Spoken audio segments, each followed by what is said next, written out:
Hello there, and welcome to the Talisman Tavern. I am Lord Zotz, and I'm joined by my friend Glenwonen.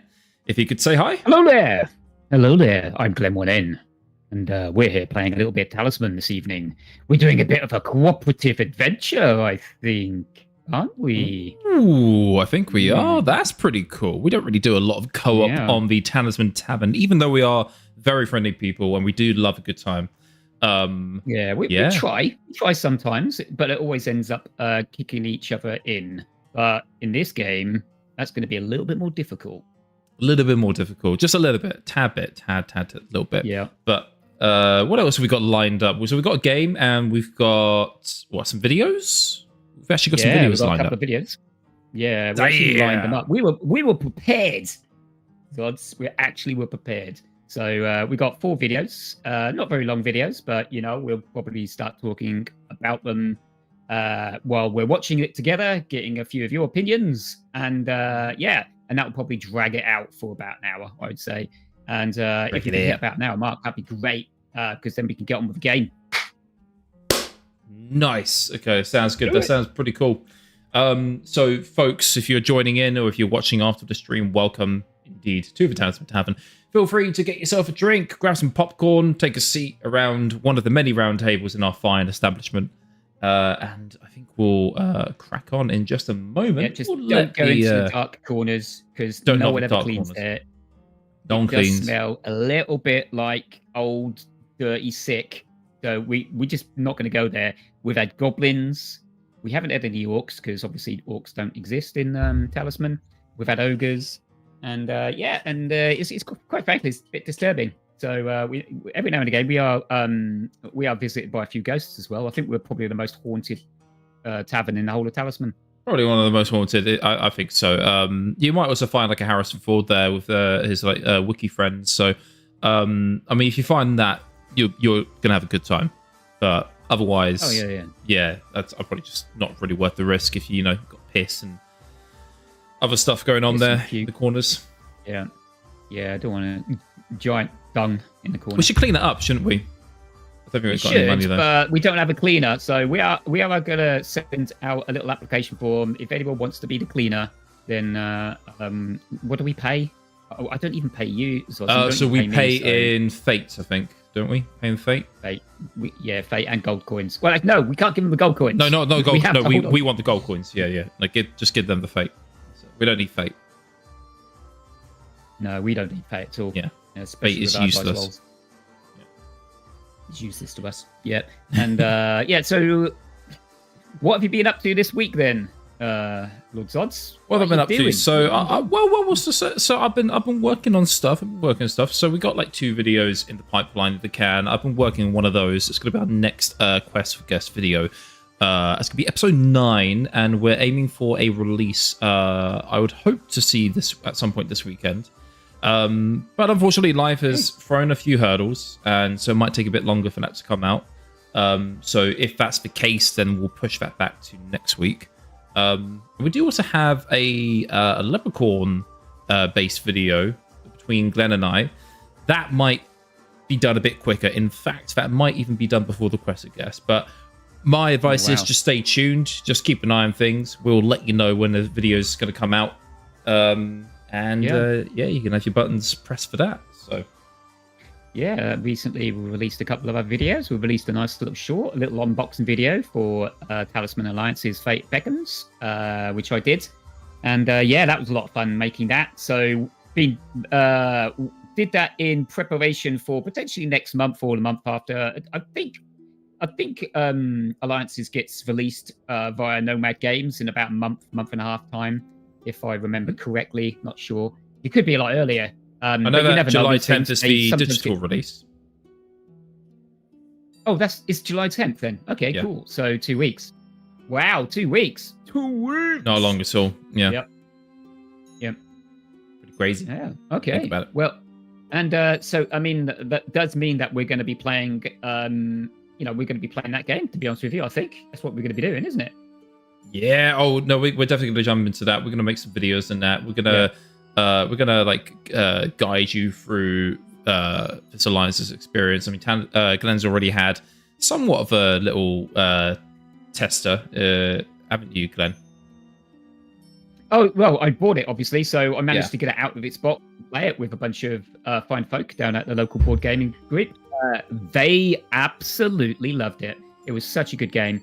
2 players had never played Talisman ever before, heard of it, and avoided it because of, obviously, not every single board game believes that you can finish a game of Talisman in one single sitting and one evening, but I had to convince them otherwise. And we played for 2.5 hours, I think. But to be fair, it took a half an hour just teaching them, which was a lot longer than usual.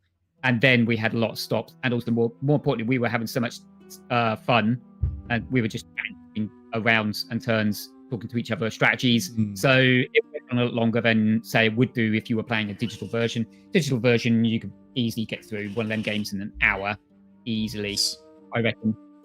Because mainly because the speed and turnaround of turns. So that's what I'm going to assume anyway. Yeah, I don't want to make too many assumptions.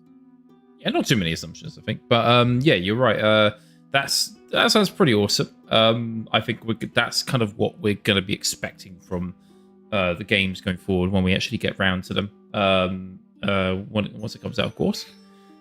I think what we'll do is we'll jump into what we have lined up. So first of all, we're going to check out the videos first. We've got a couple of videos revolving around the alliances. So speaking of alliances, here we go. We have the trailer for the digital version of the expansion.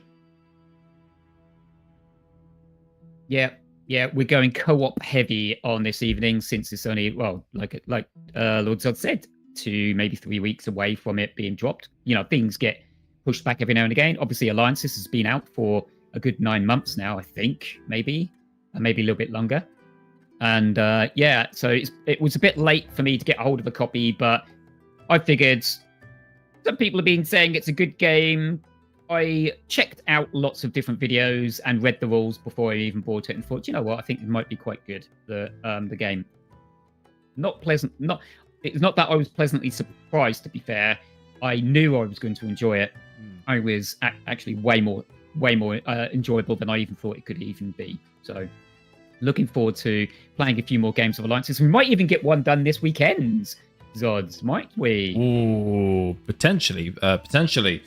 I guess we'll see, because we do have a live game in real life game that we're going to be playing this weekend with a dear friend of ours, and who knows, we may crank it out, play a game, see what happens, record it, Yeah, I think so. There'll be about 4 or 5 people sitting around, and I think I've only played it obviously once. I could easily play this game solo, lol. So I have been tempted in breaking the game out and playing it 2-player solo, but there's a couple of things about the game which I think maybe playing it with a smaller amount of people is probably going to make it harder. That's my general thought. Obviously, I design board games and mince around with rule sets and design quite a lot. And I saw some potential hard-hitting truths about the game if you play it, say, up to 2 players. Maybe it's a little bit more difficult. So, I might give that a go at some point. But we're going to get a big game this weekend. Hopefully 5 players would be absolutely amazing, wouldn't it? Can you imagine? Yeah, 5 players is going to be epic. We already get to play any games that big, frankly, so that'd be cool. So if you're new to the Tavern, as Lord Zod said, please get yourself a drink, subscribe if you want to see more sort of content like this, which is revolving around the Talisman digital and in real life game. And like, comment, share, all the cool stuff. And that's going to help us just spreading the word a little bit, because this is a very small niche field of gamers in Talisman. We're fairly hardcore. We know what we want. And it's more Talisman. More Talisman, man. Nice. Perfect. Well, I think let's crack on with this first one, shall we? This first video we got here. So this is, folks, the a trailer for the Alliances Fate BEckons expansion, digital edition. Yeah. So, I think whenever you're ready, Glenn, if you're in control. Oh no, you press it on. You go for it, mate. If you can. I can do it. It's fine. Yeah. Okay. Yeah, I'm multitasking. Everybody ready? Oh, by the way, Let's go. Anyone watching live, do let us know if the audio is out of balance, and we will correct it. So, okay. Here we go. Association, an all-new cooperative mode. Ooh. Oh wow, they're the Okay. martial artists. Oh, I see. Now this is looking familiar to me now because obviously I played it in real life. I'm looking at the artwork that I was playing with. Okay. Overcome 5 trials as a team. Nice. Unlock a new twist with every trial. Undead Huntsman. Wow. What's that? Undead Huntsman. Oh, Yeah. yeah. That's one of the villains. Oh. And, oh, what's that? First digital edition expansion. Okay. Nice. Form Hey, your alliance.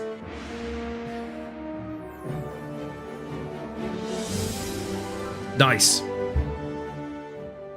coming soon. Well, more than coming soon. Coming in 2 weeks, apparently. Initially coming. about that? Yeah, 2 weeks. Damn, that's cool. Yeah. Yeah, very quick How to the about point. that?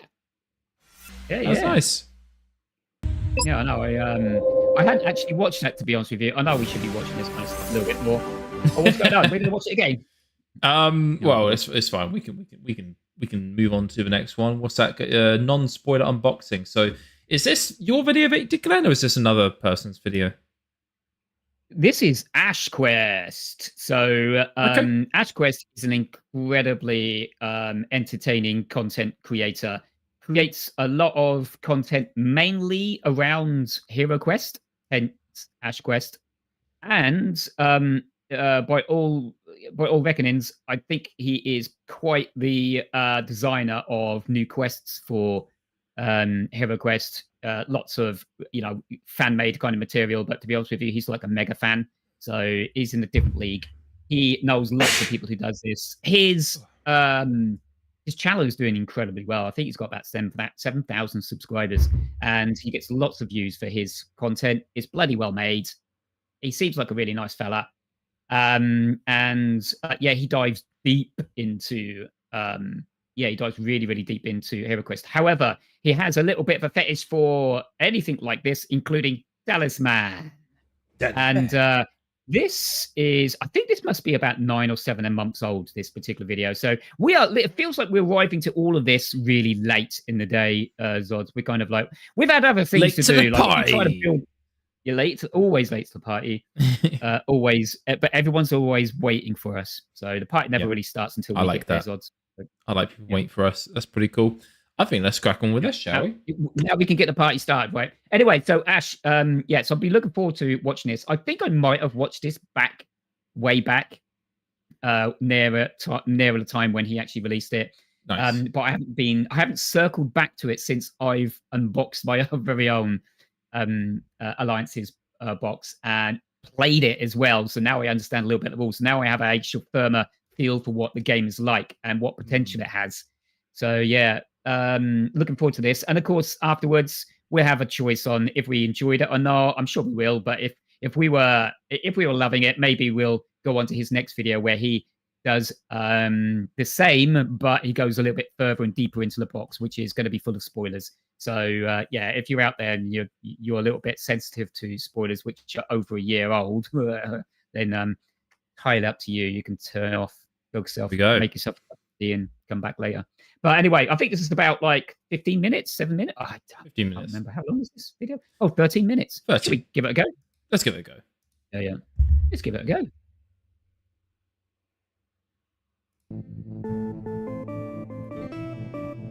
Oh, so Welcome 5,000. home, Brave Nice Heroes. intro there. I'm Ash. This is Yeah. Ash Quest, and today I finally got my copy of Talisman Alliances Fate BEckons. What? This is an expansion, the first Whoa, one. wait a for the minute. I'm 5th going to edition. wait a minute. Is that guy a giant of some kind? Because that box looks it's just like a little novel, a little book on the side. He's got such huge hands. Oh God, you're not already doing this again. What? What's going on? What? No, I'm not saying anything. I'm just saying, like, what's going? Like, I think he's a giant.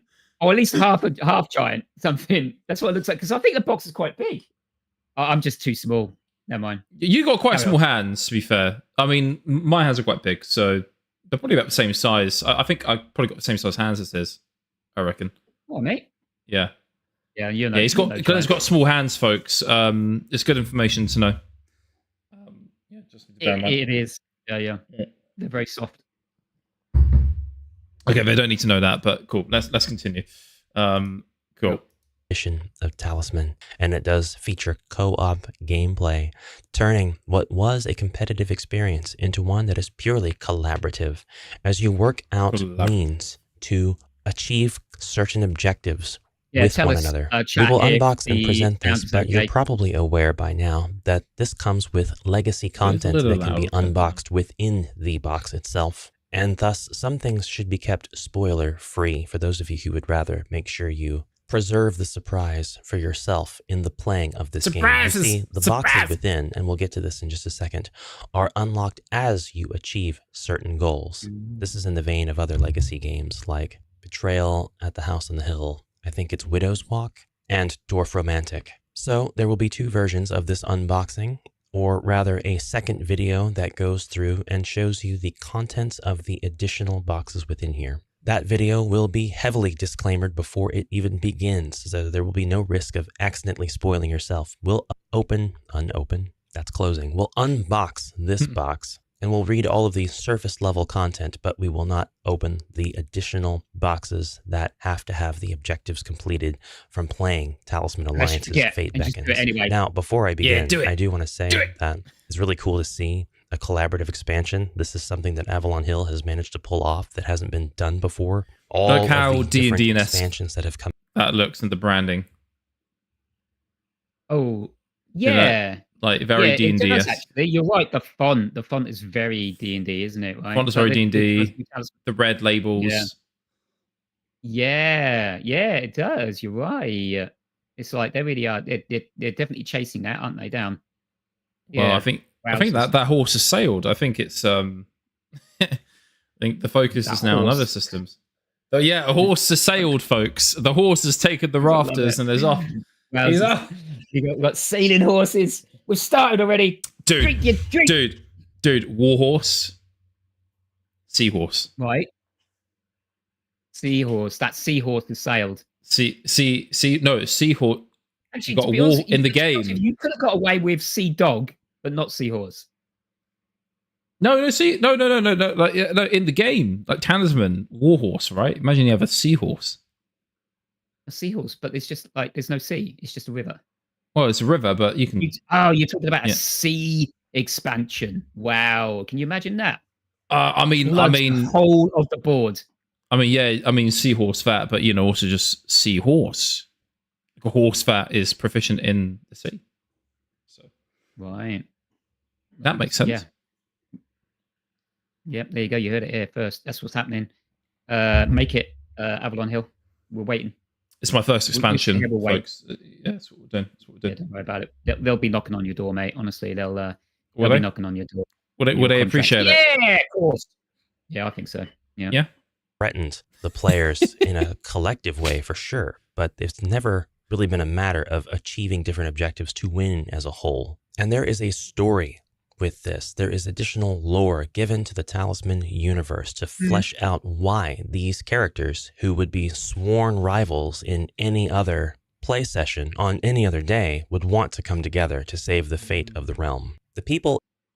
worthwhile pointing out that actually that whole story that Ash is referring to is a little bit weak, to be fair. Ooh. It's good enough. It's like I think if you've never played Talisman before, and you get and you just say get this in the expansion, and you've not played it a lot, then you might welcome that a little bit more than say someone who's played a lot of Talisman, because you really are expecting a strong storyline to get you working together, right? And in fact, there is a strong, reasonably good strong storyline in the 4th edition for one of the endings there, a Blood Moon ending. Yes. So, and even though the ending has a small short description, to be honest with you, even that short description kind of makes more sense in my mind than what they did with this. So not criticizing it hugely, because they still did a huge amount of work on this, and they tried to give you that feel. I honestly think that they fell short a little bit on that, but that's my opinion. Maybe others will feel differently. Tell us in the comments. Tell me what do you think, folks? Tell us in the comments below.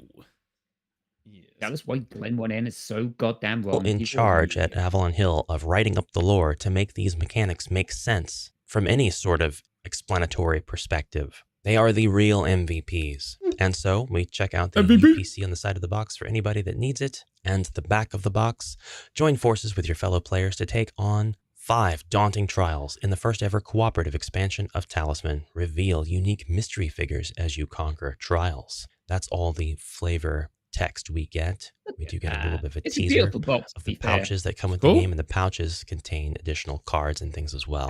Those are the other things that we'll be unboxing in the spoiler video, not in this one though. We'll just show off what we can without unboxing anything within here from this point.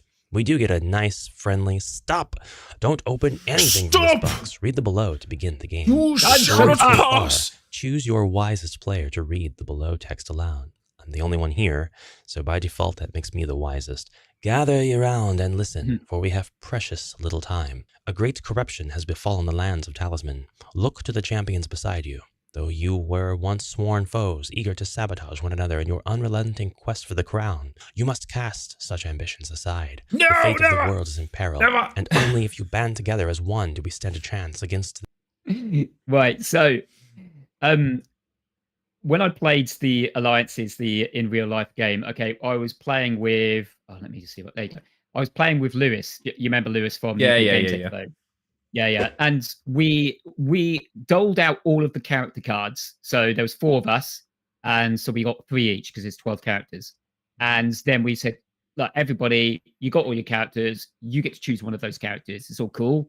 And let's just discuss it. So immediately Lewis went for the dwarf, and I was like, and he was like, yeah, it'll be cool. And I thought to myself, okay, that's not so bad, because in that trial, by the way, this is not spoilers. This is literally written in the main box. Like it's not in a sealed envelope or anything like that. Okay. Is to, at the end, you have to defeat a corrupted dragon at the very center of the board. So we've still got to get past the Portal of Power. But in this game, when you do your initial missions, the Portal of Power becomes automatically open, so anyone can walk in. You don't have to roll any dice anymore. So first thing, nerfed the dwarf's ability. Second one, can you get through the mines? Great, yeah, because the dwarf is the only one that has access to getting through the mines easier than anybody else, mainly because one of the cards that you take out of the main deck, the main adventure deck for Talisman 5th edition, when you cross over to start the game of Alliances, is the gnome. The gnome is taken out. The gnome. So when he said it, I was like, actually, yeah, that's cool. It sounds really, really good. And then it kind of got passed around to everybody, and we were all kind of deciding on what, what creatures we can do. I chose the troll. And said, look, I'm not going to probably be going for the middle. I'm just going to be the very pointy end of our spear and literally see if I can F up all of the villains. I'm here to try and kill as many. But the thing is, what I didn't realize was me killing a lot of villains, which is what I did. I built up my strength to gargantuan levels, gargantuan troll. And of course, in the end, that meant that I was the person who needed to be sent up to do the final boss fight. And Lewis at the end of the game was just like, it's funny how everything all turned to be related or seem to revolve around you, Glenn. I wonder how that happens. So what actually saying it is like you have to put aside your petty differences and your that makes sense. You don't. You can bring whatever you like to this game. Even though it's collaborative, you can do really silly stuff just so you can get a little bit ahead and feel like you put more energy into the game you're a bigger hero. So yeah. So there is still opportunity there for being a bit of a idiot. Bit of a fool of a took, you could say. Yeah, fool of a took. The mysterious villains that have emerged in the wake of this madness. Heartfelt heroes you may not be, but you shall don the title until your trials are complete. For the sake all that is good. For the sake all that is good, the proofreaders at Avalon Hill are not the real MVPs. Venture forth in true alliance. So what's different about Talisman Alliances? Oh, wow. Cooperative play, how to win instead of claiming the crown of And command you can be for yourself. evil, You'll by the way. bury talismans in the places of power. You can be Unseal evil. the portal of power and defeat the adversary of each trial. Trials. Overcome all 5 trials to complete the game. As you complete trials, you'll open envelopes and boxes and discover mystery cards and figures to add to your game, and shared fate. Pool your fate tokens together and share resources amongst each other. After all, you're in this together. I think that this is a fantastic thing to have. Kind of converts the game into more of sort of a contemporary Warhammer Quest sort of experience. It's got nothing to do with that, but still kind of reminds me of the shared pool of dice that you can pull from. And the Doom Tracker. As each trial progresses, trial events will advance the Doom Tracker. Defeat the threats to the world of Talisman before you meet your doom. The back tells you that you'll need this box and everything inside it, as well as the Talisman 5th edition box and almost everything inside it for your journey. And the next steps are to prepare your play area by following the setup on page 6 of the Talisman Alliances rulebook. That is here. We have all of the rules that we need with some very interesting artwork and a picture reference of everything that comes with the game. The introduction to Trial 1 or the Quick Start is here, and if we continue on, we'll eventually get to spoiler content, so I won't go too far in this rulebook, but this does explain the cooperation, encountering another hero character. This does remove the option to attack your fellow heroes. You can freely exchange any number of agreed upon objects and gold. You cannot exchange followers, but you cannot attack your fellow players. There are some addendums here to unsealing the Portal of Power. When you begin each trial, the Portal of Power is sealed and can't be opened by the usual methods of forcing or picking the lock. To unseal the Portal of Power, you must place 2 talismans on places of power, the 4 corner spaces in the outer region: Tavern, Village, City, and Chapel. Once you've placed the second talisman... Yeah, so you heard it here first. The Talisman Tavern is a place of power. So place your talismans here, we won't take them. Yeah. Just place all your talismans, beside the door and pick them up on the way out. If someone stole them, then it's not our fault. We have a lot of goblin thieves in our tavern. We're not responsible. That's right. The Portal of Power is buying our drinks. Flip the trial card to the red unsealed side. You may now move freely through the Portal of Power without picking or forcing the lock. If you have a talisman in your possession and you land on a place of power on the board, you can take the card and tuck it under the corner of the board, indicating that it's buried there. It cannot be moved or affected for the rest of the game, unless explicitly stated by the trial effects. And when you place a talisman on a place of power, the hero characters gain 1 strength and 1 craft to distribute amongst themselves. You still need a talisman in your possession to enter the Valley of Fire space, even if you've placed 2 talismans on the places of power. Now, the Doom Tracker adds quite a bit of challenge to this particular expansion. Even with the collaborative nature, trial events are specific sequences in each trial. You must initiate a trial event when you draw or discard a villain character card with this icon on it. Because villain characters are treated as characters and initiate trial events when drawn or discarded, they don't have encounter numbers and take precedence over all other adventure cards. If you encounter space like the ruins... So because they count as characters, what that does mean is that when you go to the Warlock and you get a quest and it says take a life from a character to get a talisman, that does include villains. Which is quite handy, to be fair.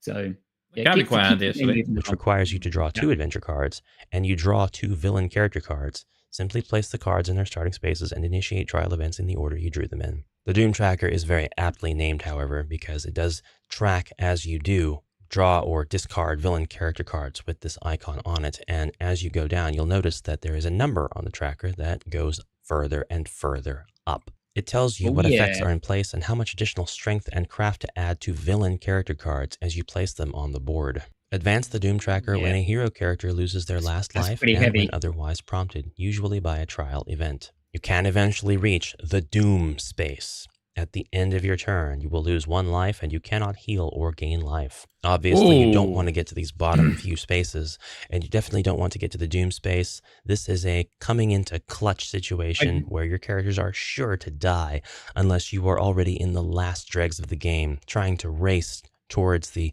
final objective.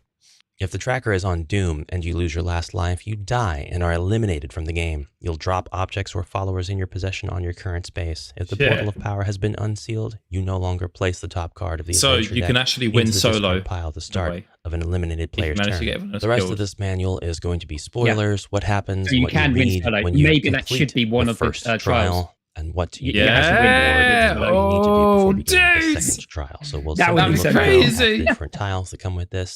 These Because okay, right. So strength- in a weird way, that is what we should design as an expansion for this expansion, like an extra one. You still have to work together because there's no way you're going to be able to build up fast enough to be able to defeat the final boss, right? But at some point, you're going to have to off your friends or be the person at the end. No way, that'd be crazy. We have Dwayne has joined us. Hello, Dwayne. How's it going, man? Morning.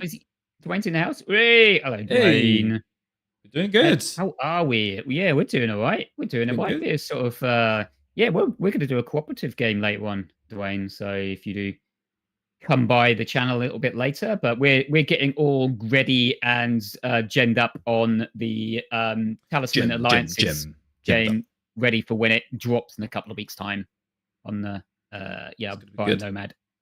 It's going to be good. Yeah, we're looking forward to this one. It's going to be fun. Additional strength and craft trackers that will be placed on things depending on what the Doom tracker is set to. John News joined us. Doom tracker from Talisman Island. And everything about this. Talisman's already tough. It's already tough. Now we have to worry about Doom. The presentation of this is awesome. The people who design the boxes at Avalon Hill, they are very, very good at what they do. Everything here is so nicely put together. Box looks. We have our additional boxes with the clear instructions not to open until you've completed the respective trials. Obviously, whatever's in this box is going to be your reward for beating the game, so to speak. And we have our sealed and unsealed sides of this card, which indicate whether or not the portal of power is sealed and what effects this has on the game. Cards here and pouches here. There are only 4. With explicit instructions on the back not to open until you've completed trial 1, 2, 3, and 4. We will be unboxing these in the spoiler video. An absolute god. We won't really, unbox these boxes, but we will take. This is the first time we've done a reaction video to an Ash Quest video. Outside of it. There's nothing saying that we can't do that.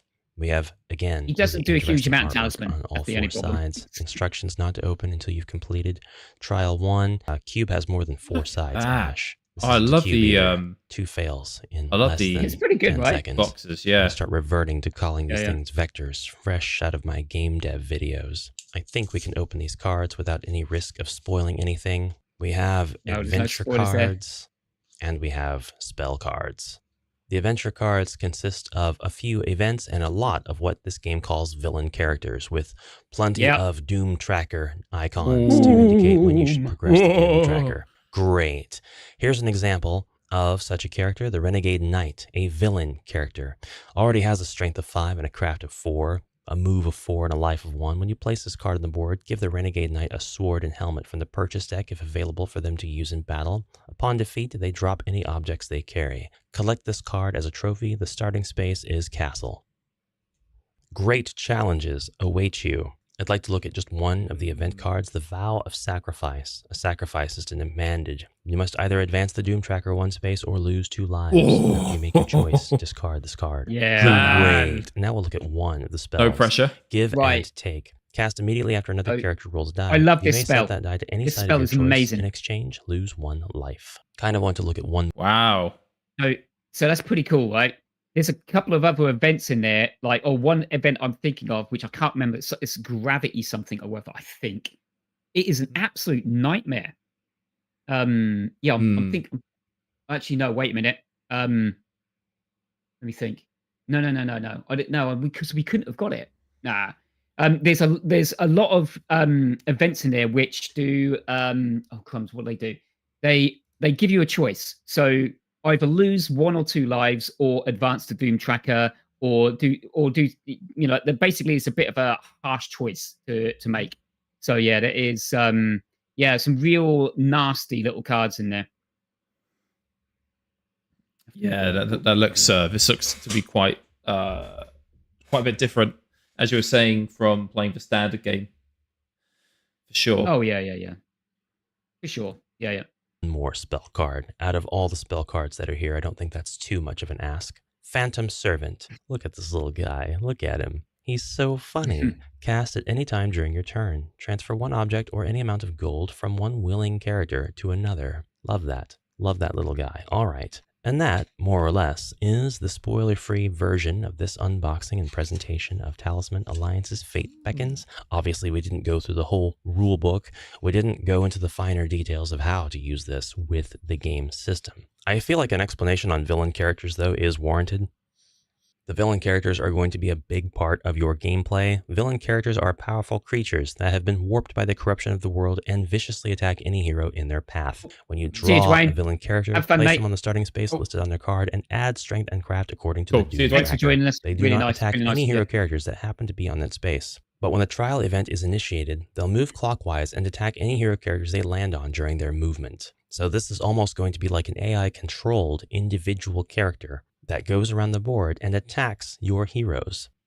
They are unaffected by board spaces and adventure cards. They can only encounter hero characters. And when you draw or discard a villain character card, you immediately initiate a trial event. This happens even when the card is discarded using a spell, object, or special ability, such as the Prophetess's ability. That's initiating a trial event, not necessarily advancing the Doom tracker. That's going to happen frequently enough.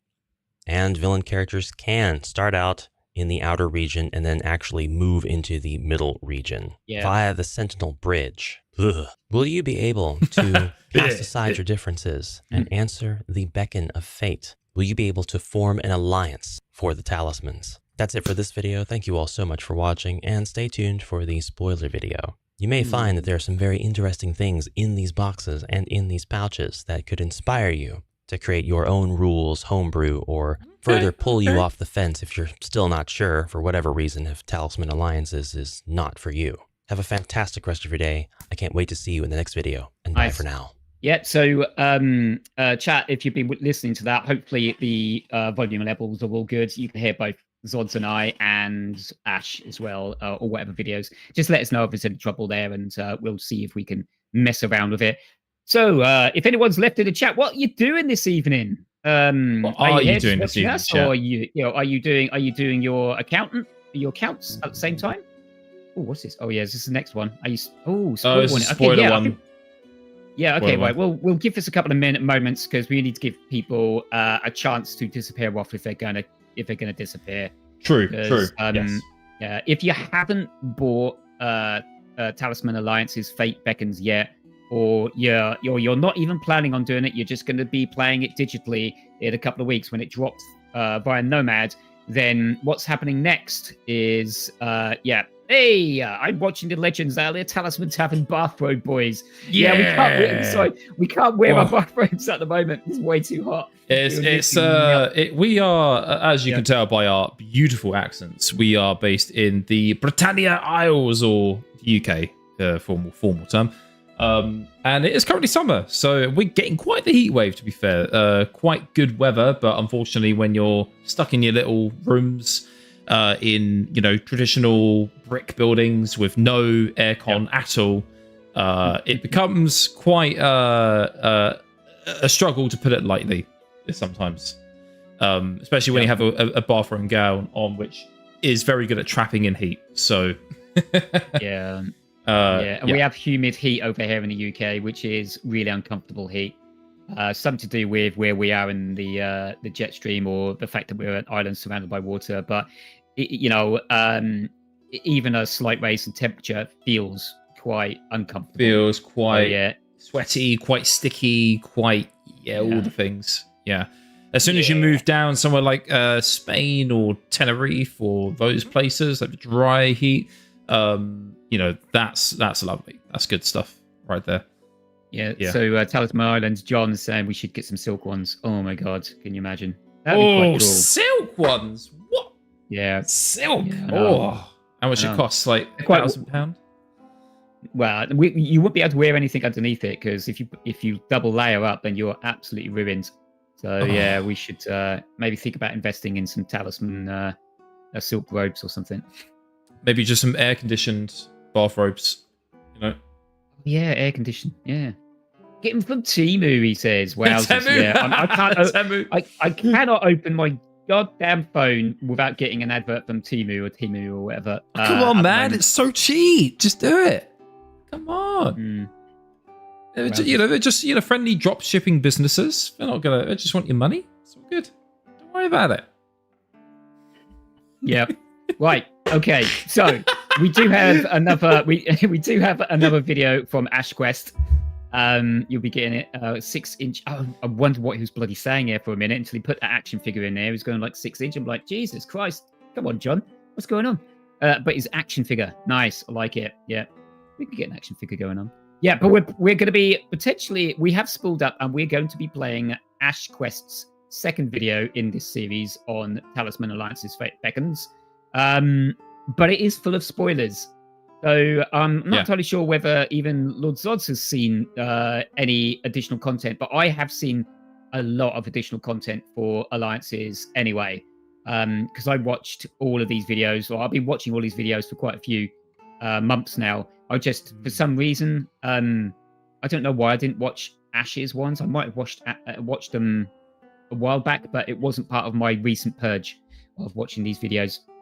So if you don't fancy being spoiled, then maybe look away.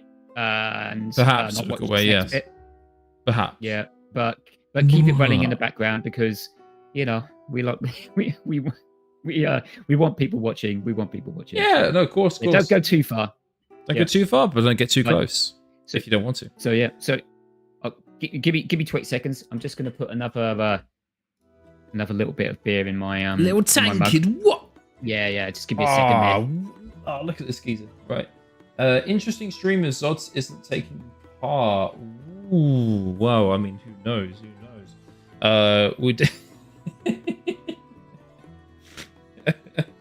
Interesting stream if Zods isn't taking part. Smiley face. Well, that's smiley face, John. Cause of potential spoilers. Yeah. Well. I mean, I am pretty much. I mean, to be fair, I'm that kind of guy who will spoil myself with anything. Frankly, films, TV shows. I'm like, yeah, I'll just read the wiki a lot of the time, rather than just watching the full thing. So I don't mind. As I did, yeah, exactly. That's right. I mean, it's all good. It's fine. We're gonna be playing it. We're gonna be unveiling it anyways. So yeah, better to know beforehand what I'm getting myself into. Yeah. And so my own personal copy of Alliances, I haven't actually completed the trial yet because I've only played it once and we failed. We failed literally in the last final few moments. So I haven't opened up a single bit of content in my own box at the moment because I'm refusing to do so. But that means that I do have a little video in the works where I'm going to be talking about Alliances a little bit more, but I think we're probably going to wait until Nomad drops the digital version because it's going to be a bit easier for us, I think, to potentially do all of the trials. Not because the game is going to be easier, it's because we're going to have faster access to playing and maybe several of those games in an evening. So we're going to probably rapidly move through. Yeah. We don't know yet, though, so we're waiting. We're just waiting to see what everything's going to look like in the end. I'm sure it's going to be great. It always is. So, shall we play this? Let's play it. Yeah, let's do it. Let's do it. Okay.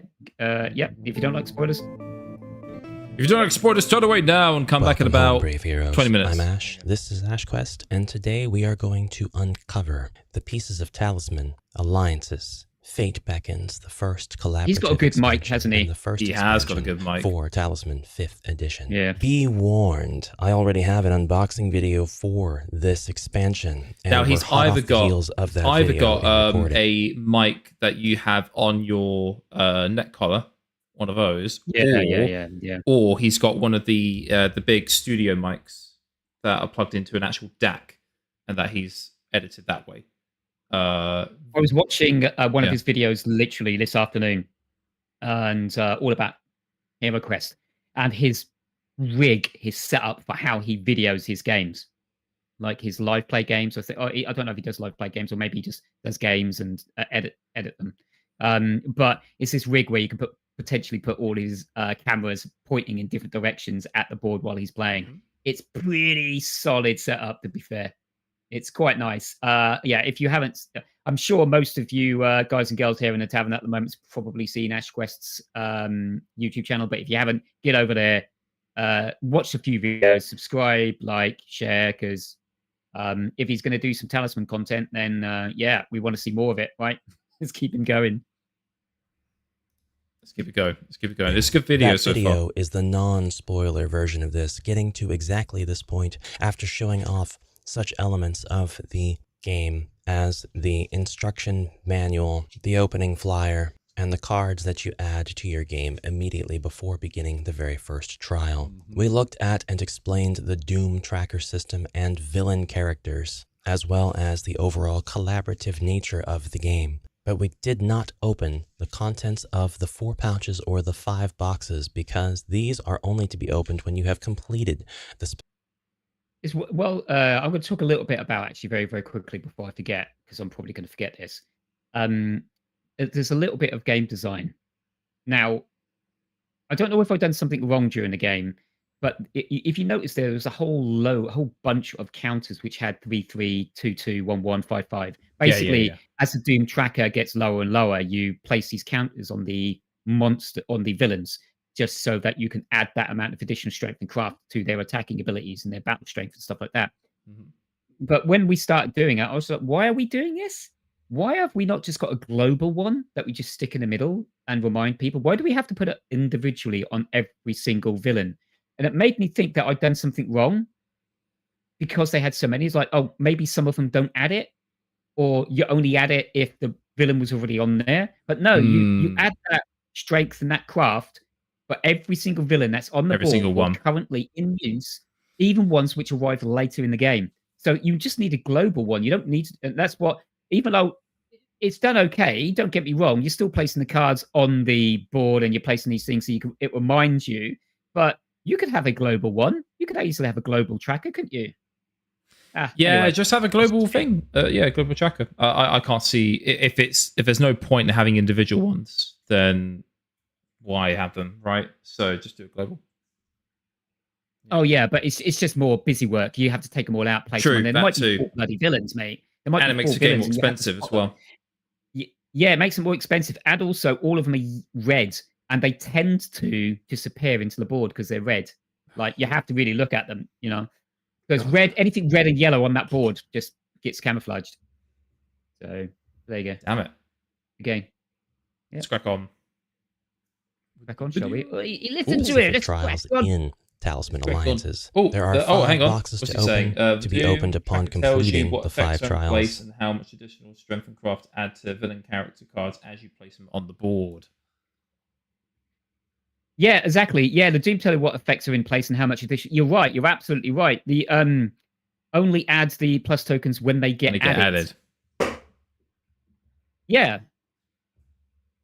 Oh, hold on. Wait a minute. No, because it's like you don't like on the Doom tracker, it goes +1, then it goes +2, then a +2, then a +3, then a +3, then a +3, I think, then a +5. You don't add +1 and then add +2 to make it 3, and then add another 3 to make it. I'm pretty certain I wasn't doing that wrong. I'm pretty certain you just add the base value of either +1 all the way through to +5, depending on where you are on the Doom tracker. The Doom tracker tells you what you add. Yeah, so if it's at +2 and you add a villain, you give it a +2. Yeah. So it's not accumulative. It's not accumulating constantly. It doesn't stack, basically. It replaces. No stacking. Yeah. No stacking in here, my laddie.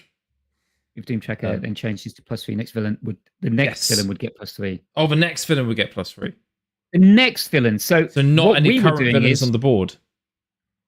But no, are you sure about that, John? Because that means I've been playing that wrong. Because it's a global.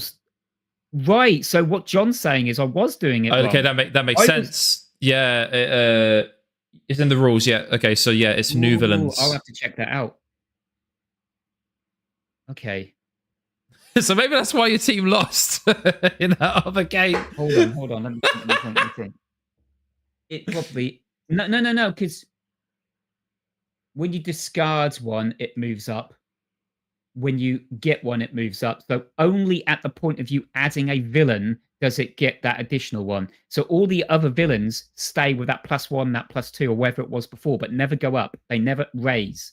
I think John is literally reading from the rules because he's done in quotes as you place them on the board. As you place them on the board. So you don't go back and change, because that's what we were doing. The +1s and the +2s, we were literally going back. Oh, wow. So we were making it super hard for ourselves. Yeah, you were making it really hard for ourselves. So that's probably why you lost it. Well, there you go. Yeah, there was quite a lot of effort gone into trying to kill the villains, and we were struggling at the beginning, that's for sure. It's so funny. In my experience in playing with you, Glenn, it's whenever we try and get to a situation where there's some kind of misinterpretation of the rules, because we read it in one way and then we get corrected later on. Every time, at least when I played with you and we misinterpret it, you're always like, we go the fucking hardcore route, guys. I think that's how they want us to be. We're gonna fucking pummel ourselves, And then you find out later, oh, actually, it was a bit more lenient. It's a bit more friendly. And it's like, oh, Glenn's just like, it's what it is. It's a cool game, right? Yeah. Field guide. Brilliant. I love it. Yeah. It was fun, though. It was fun. Get your asses. That's right. So that's it. It's only that as it comes out. Wow. Oh, John says, I've always maintained that if you watch 1,000 games of Talisman, you will find 1,000 different ways of it being played due to interpretation. That's a very fair point. Yeah. You can't really do that in digital, but certainly when you're playing in person, absolutely. People can change it up however they want. I think I probably learned more about Talisman on the digital version from Nomad than actually playing a game in real life. That's I don't know. To me, there's a bit of irony in that, right? The fact that a digital version it makes sense because programs have to be rigid. Yeah. They have to follow a set of sequences, so they have to get the rules right there. So if you didn't interpret the rules, because what John's saying, interpretation of the rules can be quite different.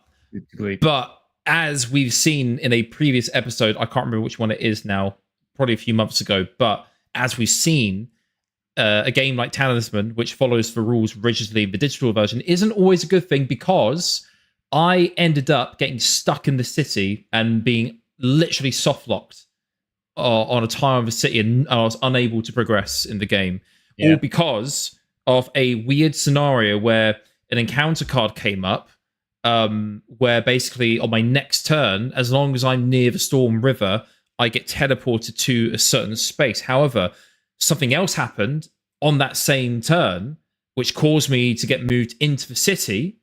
And then the game was still checking every turn thereafter if I was by the river. But because I wasn't, it didn't give me any options to move, to roll dice. I know exactly what happens. I know exactly what happens. So I know exactly what happens. What happened was you were on the tavern. Okay, you rolled and you got a 6, and that meant that the ferryman was going to carry you over to the temple. That's right. Yeah, he's going to carry me over. Yeah. Okay, right. Then on the same round, but on the following turn, a character picked up play a game of chess in the city, and you get to teleport any character to your.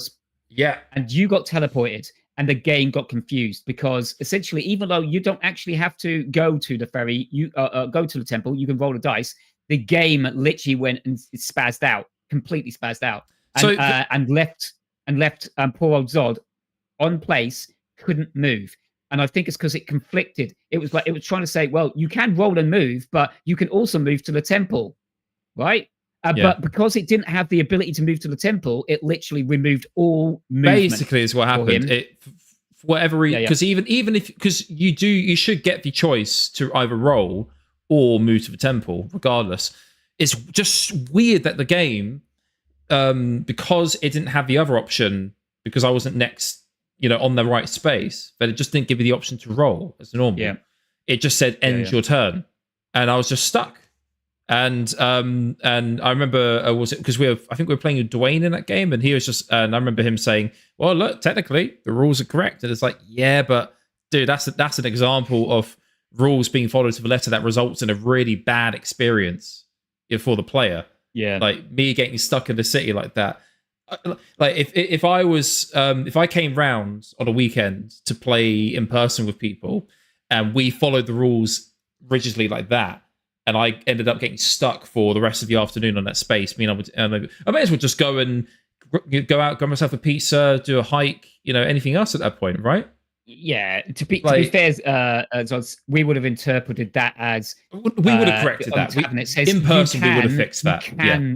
You can. It always says you can travel to the temple if you want to. Essentially, that's kind of the wording it's saying. But if you're in the city, you can't use the ferryman, so you just roll the dice and move off like normal. You lost the ability to travel to the temple. That was it.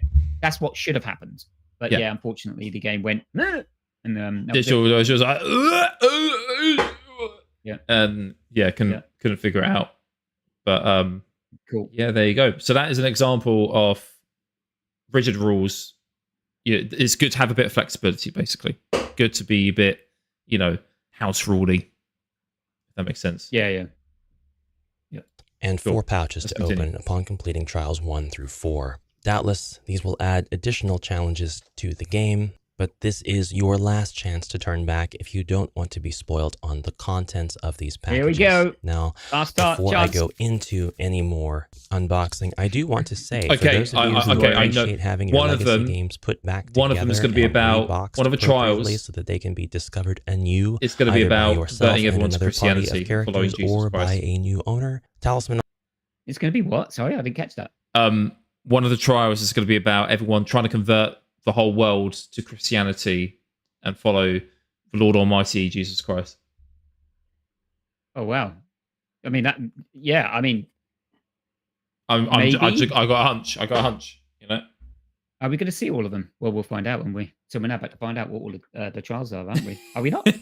I don't know. Actually, I don't know. Is he going to give us all the secrets? Let's find out. Alliances actually has instructions for putting everything back the way it was. So just because you've opened things doesn't mean that anything necessarily has to be permanently changed. Not a legacy game truly, then, per se. Okay. Not like Gloomhaven or Widow's Walk, but something that's resettable. And so without further ado, we will begin opening the contents. And yes, I realize because I haven't played the 5 trials that I'm actually spoiling the contents here for myself as well. All that said, I'm going to be very careful in opening these because these pouches are covered with one of those circle pads of tape. And I'm just going to cut through it with one of my cheap hobby knives. Actually, it seems like as long as I lift up the side, it will peel off without taking any of the artwork or paint with it. So that's very nice. Is that good design? Do you think that's good design to have it sealed? Simply hold for the next time I'm playing or with the next owner. Why not?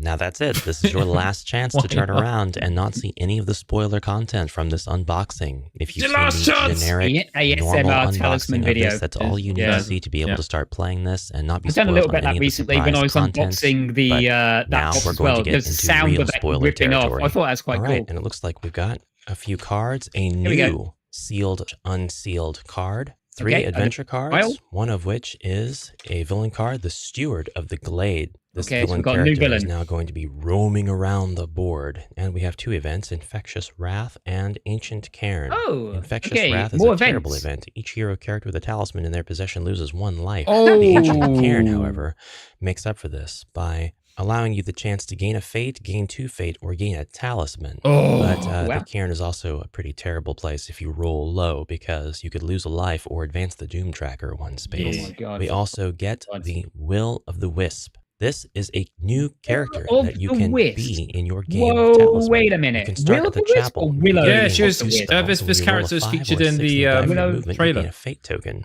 When you attack another character, you can choose to use Psychic Combat. You cannot use this ability of encountering the character. When you exchange enemy spirit trophies for counters, you may treat that enemy's craft value as lower strength. And you may not use objects that are not magic objects, but you can still pick up and use bags of gold. She has a strength of 1, a craft of 5, a life of 4, a fate of 2, and starts with 1 gold. The And I assume Will-O-Wisp you is can a play as character these that characters can in a normal be game as well, brought right? into your normal Yeah, game yeah, of yeah. Talisman, your normal non-collaborative There you go. game John of said Talisman. Willow That kind of seems like the the top of Wisp. the box is Willow, going to be a little yeah, difficult Willow to open. the I wonder Wisp. if I can open the bottom easier. I Yeah, Willow the can. Wisp. Wow. And that does matter to me. Just Oh, because yeah, the American. classes doesn't Yeah, mean I exactly. want to be Yeah, destructive. We have a lot of value in the packaging of stuff here. Oh, wowzers. I think I've seen very this cool. in, This is in the some Will of the o' the videos Wisp. before, This but is our the way that unlocked Ashquest does character. it is They got are quite really good camera. Cool. I referred to It them as a looks she, really but good. I guess Yeah, it could he's got. be- I think he's got like a think Canon it's camera. He pretty must do. clearly, but Or he's using it his could iPhone, be maybe. Ambiguous. Or They phone. could be androgynous. Anyway, Could it be. doesn't matter. I see wonderful Tell us, sculpt of Ash. legs, feet. Yeah, this Ash, do you use like a draped Canon, cloth, or do you raised just use hand. like an iPhone? Everything here is smartphone so camera. well done and cast in this clear material, clear plastic. It looks This will very be a good. welcome addition to my normal does game look of lovely. Talisman once we have unlocked her. Now I'm actually going to rebox all of this stuff as I Oh, wow. found We it did because it. it's We just were talking easier to through keep when we were things getting the sorted rules for that it. We way. don't even know. But we will Oh now open the shit! contents We should go. of We should go the back. We pouch should go as back. it be. I think it's, Should we just I quickly can just open jump the back just for a bottom couple of easier. minutes, I just can- read it, because we want to Oh, it's a she, understand but I guess what. it could be. I think Yeah, let's go back to the See what- rules. Where is it? There it is. let's have a look. Okay, so you begin the game with 2 spells. When you roll a 5 or a 6 of a Good. die for your movement, you gain a fate. When you Well, attack, very good in this game. Very good in the cooperative game because you have a shared pool. So That's good. having the Willow of the Wisp or Willow of the Wisp, Willow the Wisp, this is probably going to be a super MVP. that's neutral, isn't it? That's not good. That's neutral. The top left. Yeah, that's neutral. Yeah, Yeah, okay, that's cool. neutral. When you attack another character, you can choose to use Psychic. Nice. You can't use this ability if Very attached by good. another character. When you exchange enemy spirit trophies for counters, you may treat that enemy's craft as though it were strength. Oh, Very good. So you could choose to trade it in as yeah. craft or strength. Yeah. That is cool. You may not use objects that are not magic objects, but you can still pick up and use bags of gold. So you may not use objects that are not This is a good magic character. objects. Really good. Wow. So that's interesting. Yeah. So basically, normal objects you cannot use at all, except for gold. Yeah. That's it. Yeah, this is going to be a great character in the cooperation going forwards. Like if this is well, obviously this is the first character we unlock. I will be hoping to get that every single time because that's going to be so powerful. Do you think this would be a good character in the competitive game? Yeah, I think so. Not as attacking psychic. Start with 2 spells. Start with 5 craft. You want the magic wands, and then you're basically a god, aren't you? Oh shit. And then interesting design for the figurine there. It is somewhat translucent for the figurine. I love it. I love it. That's going to be interesting how people Very are going to paint around Hero that, though. Quest-y. Yeah. Yeah. Well, How- not gonna paint it down. Well, so I mean, Yeah. maybe John could tell us. Are there certain paints that you can use that maintain the translucency? Oh, geez, translucent paints. I guess you could do a wash, maybe, if you're careful. Because I can't see, because that's going to get covered up otherwise if you're using normal Yeah, paint. inks. He Inks, says. yeah, there you go. Yeah, it's going to be sort of some form of wash where you. But I would probably not even do that if I haven't painted miniatures for many years. But if I was doing that, I would just try and highlight. I would literally just try and highlight all of the dark. Shadow some of the darker crevices. With maybe a blue or a yellow, just to kind of remain translucent and not touch any of the high spots. So no dry brushing, none of that kind of stuff. Oh, well, mine has been inked and dry brushed. So basically, there you go. John said he's done what I wouldn't do. He's inked them, which is fine. I completely agree with that. But if you're dry brushing, you're definitely stopping the translucency a little bit. But that might look quite cool. I don't know. You'll have to post up. Send a photo. picture of it, Ron. Yeah, Put yeah. it on the Talisman Tavern. Yeah, or just stick it on your on Talisman Island, and we'll Talisman come on Island. and have a look at it. Yeah, And yeah. yeah, that'd be cool. I mean, if I had that, I'd probably just get like a felt tip pen and just draw a smiley face, 2 dots. Nice. There you go. Yeah. I think this is. I think I might go on a hunt and see how people are painting this, because this would be quite interesting painting those figures. Oh, that'd be cool. I mean, yeah, that'd be pretty awesome. I think let's keep going. Actually, that's given me an idea for the pre-lapse to our live streams. But we'll keep going for now. I'll explain more in a moment. New ideas. Nom, nom, nom, nom. Let's go. My normal game of Talisman, once we have unlocked her. Now I'm actually going to rebox all of this stuff as I found it. He's going to rebox it. It's just easier to keep things sorted that's that way. dedication. But we will now open the contents of the pouch as if we had completed Trial 2. Actually, I'm going to backtrack just a little bit, and we are going to look in the rule book to see what kind of changes once we get to Trial 2, once we have completed Trial 1. These things are things that are covered in the rule book, so we're going to get to that real quick. Trial 1, Desperate Accord. Again, these are spoilers, so spoil. Can I just say, isn't it amazing? Isn't it amazing just how far games have come when it comes to these kind of prints? You know, like these manuals and instructions, like, you know, compared to games back in the day, you know, like the print quality has just been insane. Yeah.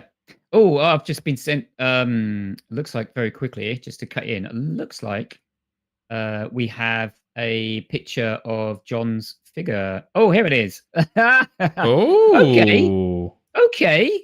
That looks really good. You've done a good job there. Yeah, no, that's really good. Okay, you convinced me. No, be a little bit. Where's you sent it? Stop. In Discord. You need to look at it as well, don't you? Yeah. So we need to get that. Hold on. I'll forward it. I'll forward it onto our chat. Chat. Yeah, our stream of strength. I'll forward it onto there. There you go. There you go. Let's do that.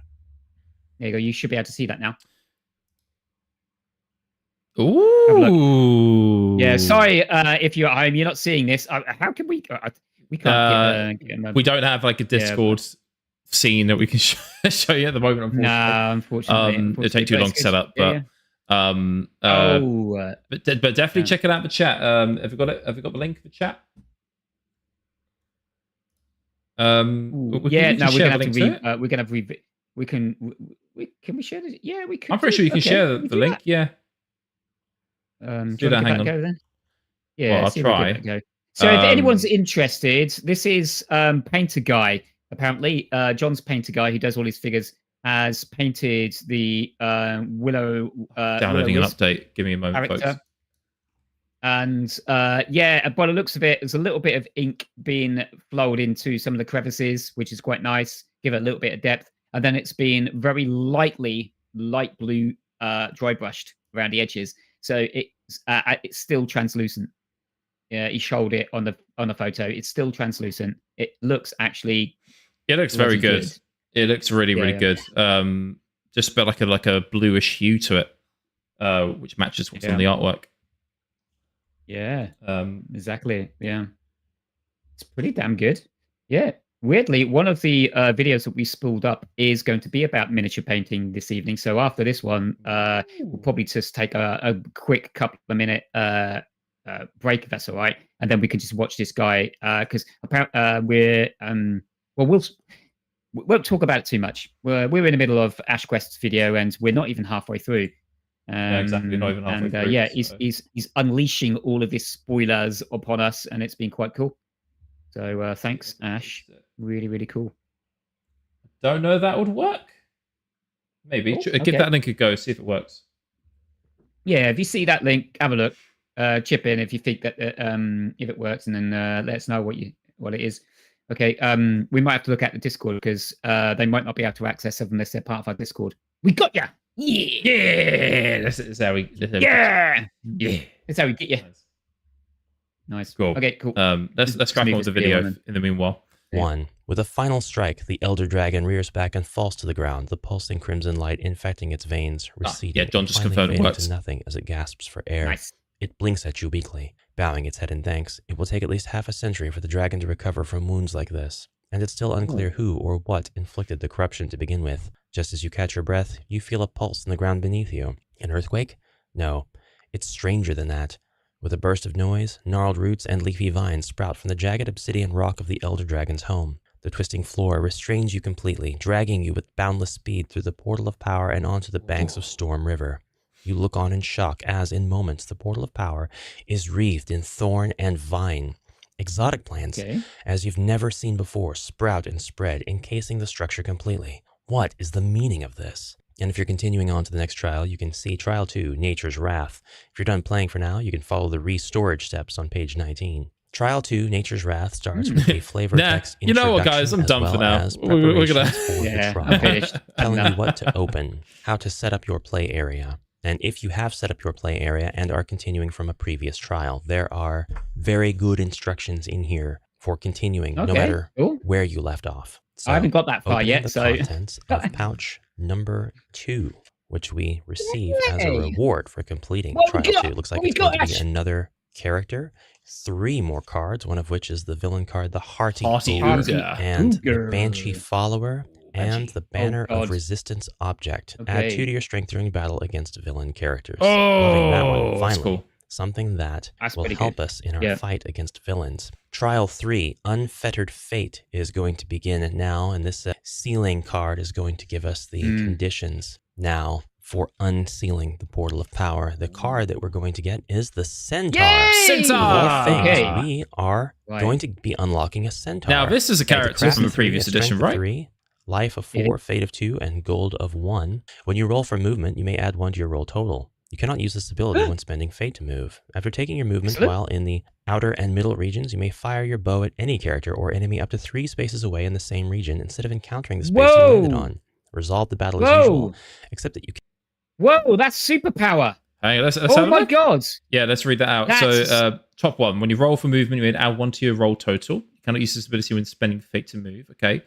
After taking out your movement while in the outer middle regions, you may fire your bow at any character enemy up to 3 spaces away in the same region instead of encountering the space you landed on. Resolve the battle as usual, except that you cannot use a weapon.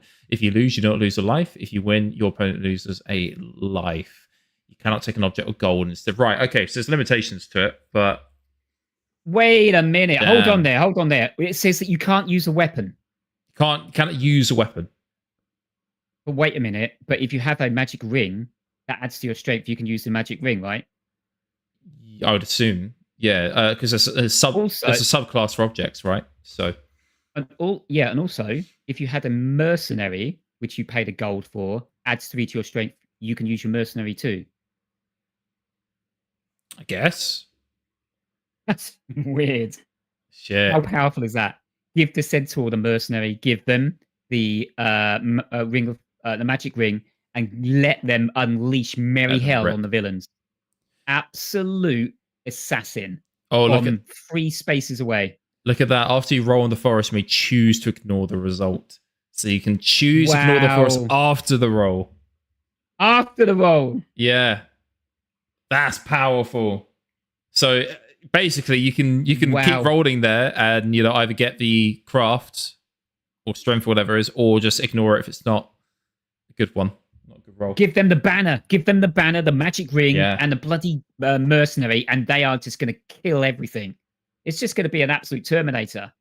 From anything that adds to your strength is fine, except weapons, as you aren't in the same space to stab them. So that's interesting, because if there's an expansion that introduces a weapon that is, say, the bow, right? Mm-hmm. How is that going to work with the centaur then? Oh, we know what the bow does. We've seen it. We've seen it work in the 4th edition. You can shoot any. Depends actually. If you get the bow from the city. So essentially what that does is that allows you to add an additional D6 to your, if you use it as a weapon, it adds a D6 to your other result. So it kind of acts a little bit like the flail in a way that you use 2D6 to roll, but you have to pay gold for it because you have to buy the arrows. You can't attack distance away, but there is a bow from the Woodland deck, which allows you, I think it's Oberon's bow, where you allows you to attack from 3 spaces away. So this is basically Oberon's bow, right? I think actually Oberon's bow, you just automatically force them to lose a life low. I'm pretty certain. Oh, so you don't battle, you have to... No, I'm pretty certain that's what you have. It's like, I think you might have to spend a fate or something to do it. Mm-hmm.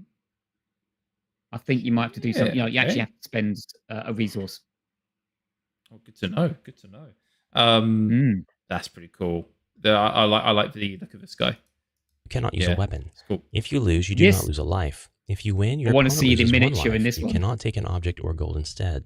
After you roll in the forest, you may choose Could be another to ignore translucent the one. result. Let's find The out. centaur seems to be a really Ghost cool centaur. character, Ghost able to centaur. attack other enemies and characters from a distance. This time, instead of being wrapped in tissue paper, we Gotta get it get out. a bit of molding candy tray to hold our figurine in place.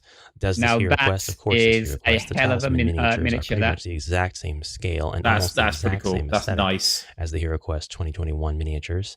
So you can bring this centaur as well as the Will-o'-the-Wisp into your games. I believe the Will-o'-the-Wisp be a great attribute in fighting against dread enemies such as the Spectres and the Dread Wraith of Rise of the Dread Moon in Hero Quest. The centaur would be able to attack enemies from afar by default with his bow.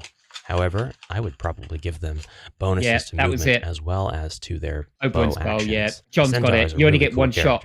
Really happy with that one, And then actually. discard the Moving bow. on to the contents of the boxes that we are to open once we have completed Trial 3 with our centaur character, maybe. And the circular tapes continue to peel off nicely. Really happy. Looks very with that. hellish Not on that damaging background there. anything and not having to cut through That tape does. that will just leave 2 halves of tape on my boxes. Pouring the content out. Looks like we're going to get another bonus hero and a further escalated set of conditions to seal and unseal the Portal of Power. Let's see where we are in Trial 4 versus Trial 1 by comparing the cards. Both times they will be placed on the plane of peril, and the Revenant Lieutenant and Emissary villain characters will be beneath this card. Do not flip this card until you have unsealed the Portal of Power. With Trial 1, no enemies are placed underneath the sealed card. To unseal the Portal of Power, bury 2 talismans on places of power, then flip this card.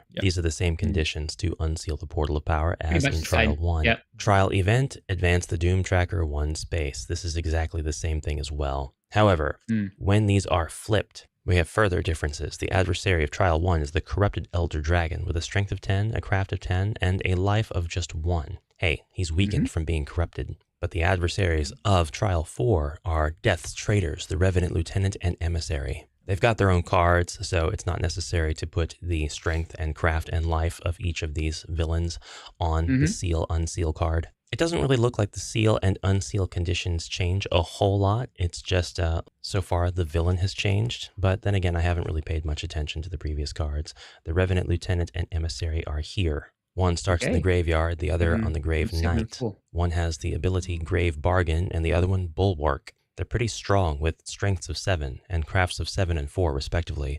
Moves of 8 and 1 life each. Damn. The Vengeful Dead is an event that removes all villain characters from the adventure discard pile and shuffles them into a face-down deck. Place 1 card on each hero's character space, beginning with the player whose turn it is. Return remaining villain character cards to the bottom of the adventure deck. We will get the Valkyrie. This is Valkyrie! Awesome. Strength of 3, craft of 4, starting at the chapel with a life of 4, a fate of 3, and of course, as always, 1 gold. You may add 1 strength to your strength during battle. If you force a character to lose 1 life in battle, you gain 1 fate. And you may always encounter the graveyard space as if your alignment was evil, even though that's not the case here. Once per turn, when one of your followers is killed, you may immediately resurrect them and keep them as a follower. The Valkyrie is, as they say, goated. Opening this box, the Valkyrie is going to go stomp the Traitors of Death. Stomp! Here she is. Pretty decent sculpt. I think it could be a lot cooler. But really, I think the paint job is going to bring out the best of the sculpt, differentiating the hair and the braids against the fur on the back. The spear looks really cool, and it's all standard fare for a Valkyrie. We've got the spear, we've got the buckler, we've even got a nice sword at her side to be used alternatively. A pretty immediately recognizable Norse aesthetic. And why shouldn't it be? And we're going to place everything back into the pouch. Very nice. With this, we begin Trial 4, and now it's time to open up the contents of the final pouch, because this is going to provide us with the conditions and cards needed to play Trial 5, which is why there's only 4 pouches if you haven't picked up on that by now. Each pouch open contains what is needed to encounter the next trial. We should have been. We have what we need to begin the first trial. It would have been pretty cool to have Tavern, a 5th pouch that's like, open this one immediately. Our villain is the Open up a Aberration business with a strength of corner 10, of the board. a craft of 6, move of 5, and a life of 1. Starting in the Warlock's Cave, We have 2 adventure cards, Gravity Cull and There Broken it is. Destiny. There it The is. final So I've seal seen that. unseal I've seen that card. is the same Broken as Destiny.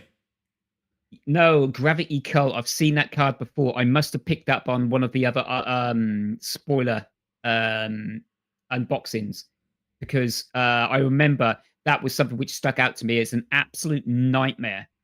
It does something like it looks at 4 attributes: strength, craft, gold, and spells. I think it's 4 of them. And whoever has the highest in any one of those loses a life. That does mean if you have the highest on all 4 of those, you lose 4 lives. Yes. Yeah, when I saw that, I was like, wait a minute. That's horrible. If you have that happen at near the end, you are dead. You are bloody dead. You're dead. Yeah, you're dead. Yeah. No questions about it. Yeah. God. Well, Damn. okay. Yeah, that's a hell of an event. That all was. of the other ones in every way, except during this trial, the inexorable wheel. Enemy spirits gain bonus craft equal to the current space on the Doom tracker. The last boss of this expansion is the Lich Lord with a strength of 10 and a craft of 10 and a life of 3 or 4. For 1 to 4 players, there are 3 lives, and for 5 to 6 players, there are 4 lives. There's no risk of me getting 5 or 6 players together to play this. So the Lich Lord, I'm sorry, you're always going to have 3 lives. If you defeat the Lich Lord, you win, and you can read Winning Trial 5 on page 18 of the rulebook. We've also unlocked the last character by completing Trial 4, and that is the Minotaur. Of all creatures, the Minotaur makes a return in Talisman. What a lovely surprise. When you battle any character or creature with strength on your turn, you may stampede and add the result of your movement roll to your strength until the end of your turn. You cannot stampede when you tap another character. You may not use any. With a strength of 4, a craft of 2, a life of 5, a fate of 2, and a gold of 1. When you battle any character or creature with strength on your turn, you may stampede and add the result of your movement roll to your strength until the end of your turn. You cannot stampede when attacked by another character. You may not use armor. You start at the crags. So any the fight, Minotaur you will be here in this box when you have completed the trial 4 to add to your game, both collaborative and competitive. And he looks like this. Whoa! Okay. All right. Cool. Well, you don't look like your Tinder profile. I have to say, a lot more gore inspiration in the card art for sure. This might be the one time I'd be tempted to just use my classic third edition Minotaur, but with it's not terrible. It isn't bad, and if you don't have third edition, this'll be fine. It's fine. It's the Minotaur. It's the Avalon Hill Minotaur, and not it's as something good that as you a can use absolutely in your Hero Quest games. Oh, no, Perhaps I haven't seen the third edition. Now I need to have a look at it. Sinister Sorcerer's expansion, which was going to have the Minotaur. Look, his horn actually poked a hole through the tissue in which he was wrapped. But we will place him back into the box. Very nice. This is unlocked when you complete Trial 4. Yeah, if you're out there in Chatlands lurking around, you've got anything to say, just drop in. Tell us you're here. Tell us why it is that you love Talisman so much. In this expansion, we're doing there are no other pouches to prepare you for anything because the game is essentially over. Talisman Alliances that the contents of this box is the reward that you get for this entire experience. And so, now I do know this box, we have a little bit of a hint of what this is going to be from this smug look from this character. And I mean, it could be any character at all, but the hint lies in that smug look. You see, what is in this cloth is not a new character. It is not a new villain. It is the sculpt of the Minotaur, which is a toad with immense bovine horns. It's awesome. Yeah. And we actually get a sculpt of a toad, which I believe we did not get with the 5th edition. No, we did not. 4th edition did come with toad sculpts.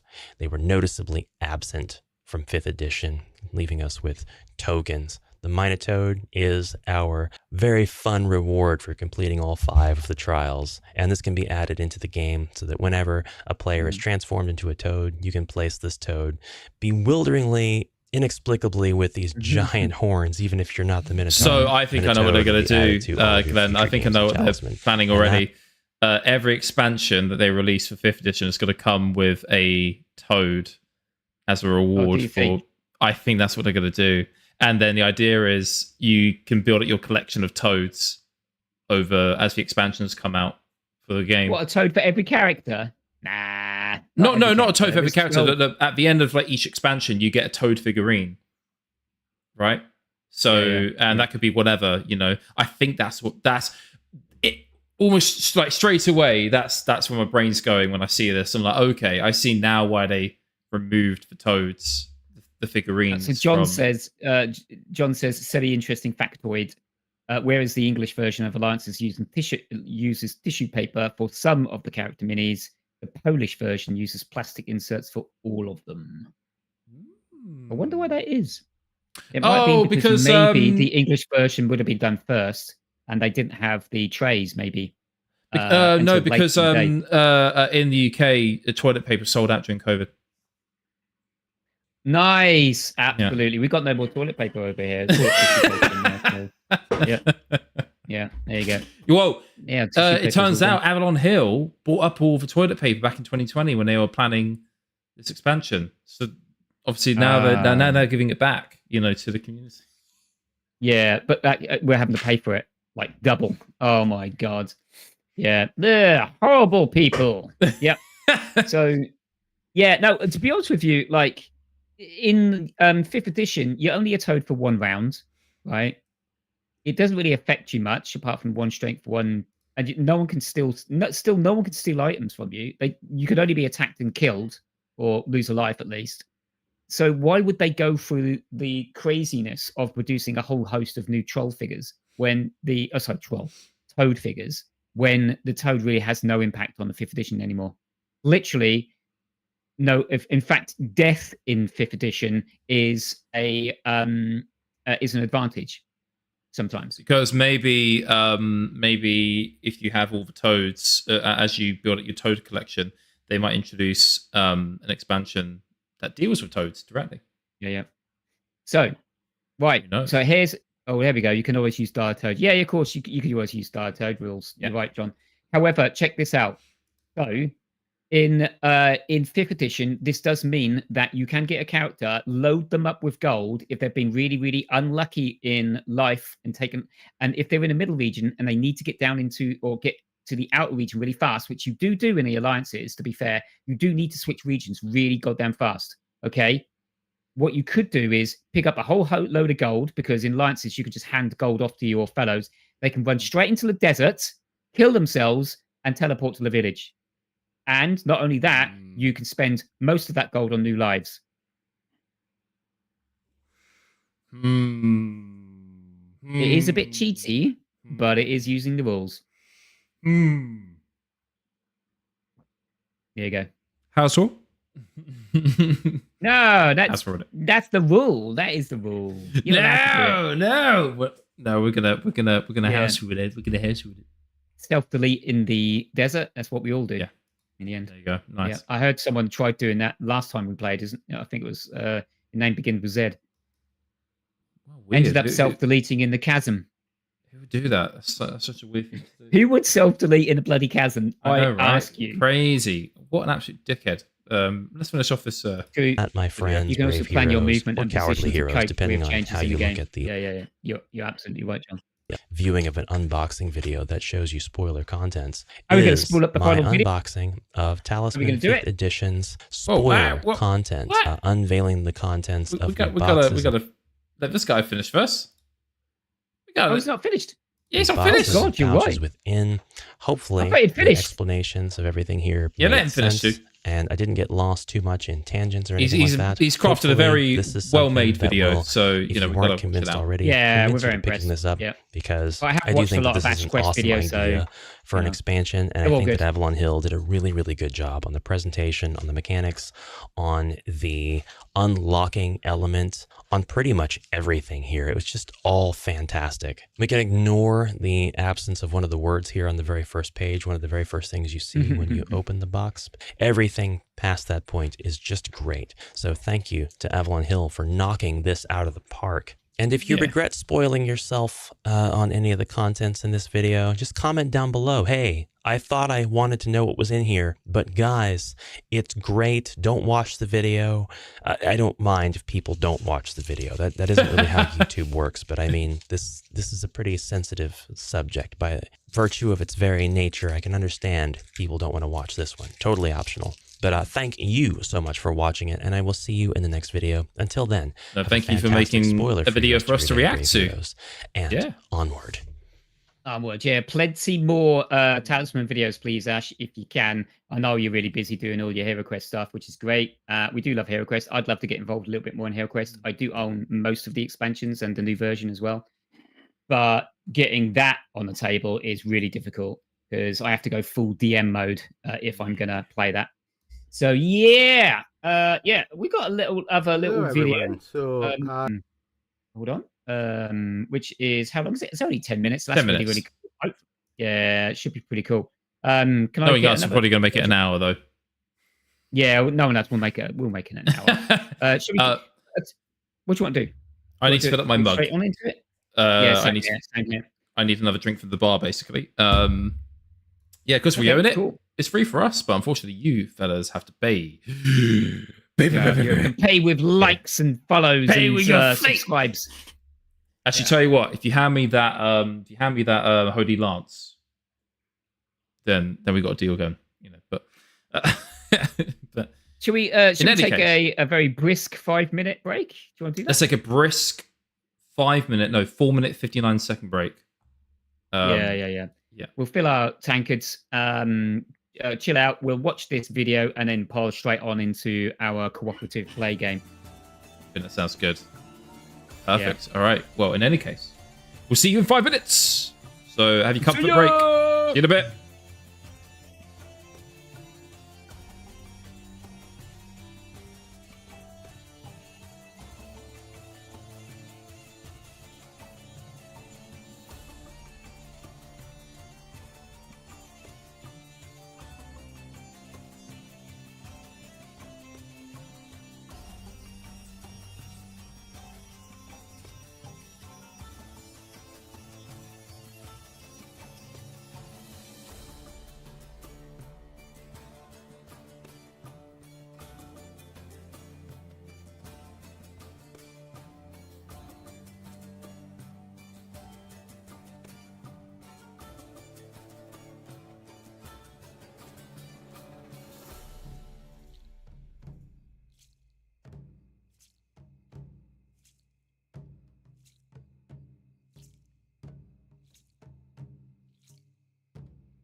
Okay. Hello and welcome back to the Talisman Tavern. We have done our comfort breaks and we have refilled our beverages. Look at that nice little foam top there that I've got going. Oh, amazing. Look at this. That looks like a coffee. That doesn't look like a mead or ale. What are you talking about? That's beer. It's beer, mate. Nice. Oh, look at that. Yeah, nice. Looked like cappuccino there for a moment.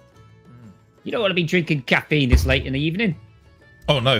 Screw that. Yeah. Why would you do that? You've ruined your sleep cycle. And Glenn's got his reverse mug, which is pretty cool. Yeah. You won't guess what's on the other side of it. Oh, it's got a nice big skull. Well, Hey, I got a nice big skull, and I got lots of little skulls. Warning it. John's got his head in an app at the moment. Well done, John. Oh, nice. Loving it. Nice. Yeah, we're gonna do another reaction video, but it's gonna be on miniature painting that we know very little about. Well, I used to do a lot of it, but not anymore. So things have moved on somewhat. So yeah, I'm interested to see how this guy paints his miniatures. He is called the Plastic Surgeon. He's only a small channel at the moment, but so are we. A little bit less than 100 subscribers, so not getting as much love as we would have hoped. I had a quick brisk look through some of the other videos. He seems to be doing a lot of like modeling, airfix modeling, that kind of, or just create and painting lots of models, plastic models and miniatures. So yeah, I'm not entirely sure how old this video is. Actually, I think we'll find out. But find out, I suppose. He's not that old. Yeah. But yeah, looking forward to this to see how because I did see like I did see a few thumbnails of his paint jobs. They look pretty good. Oh, by the way, John, does your miniature guy, your paint guy, do they do a YouTube channel? Can we maybe check that out at some point? Because your miniatures look bloody good. So if they're doing some really cool stuff on social media, then maybe we should have a look. I'll give you some time to think about that. Anyway, what do you want to do? Should we watch this? Let's watch the video. Let's do it. Yeah. Look at this. Hello, everyone. So I finally bought Talisman 5th edition, and I only picked up recently the hobby of painting. The Plastic Surgeon. Only one model before this, which was a Warhammer Space Marine, or whatever they call it. Is he Italian, maybe? My girlfriend bought it for me for £12.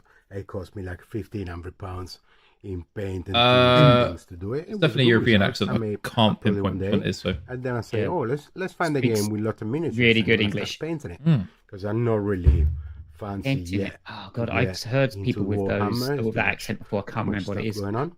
So I bought Talisman 5th edition. And there's a new set of figurines. I started painting it. These are the cards that come with it. As you know, the toad is not included in the figure because you only play a toad for one turn, so they didn't give you the figure. But for every other figure, I'm going to show you what it looks like on the cards, and then what was my rendition in painting it.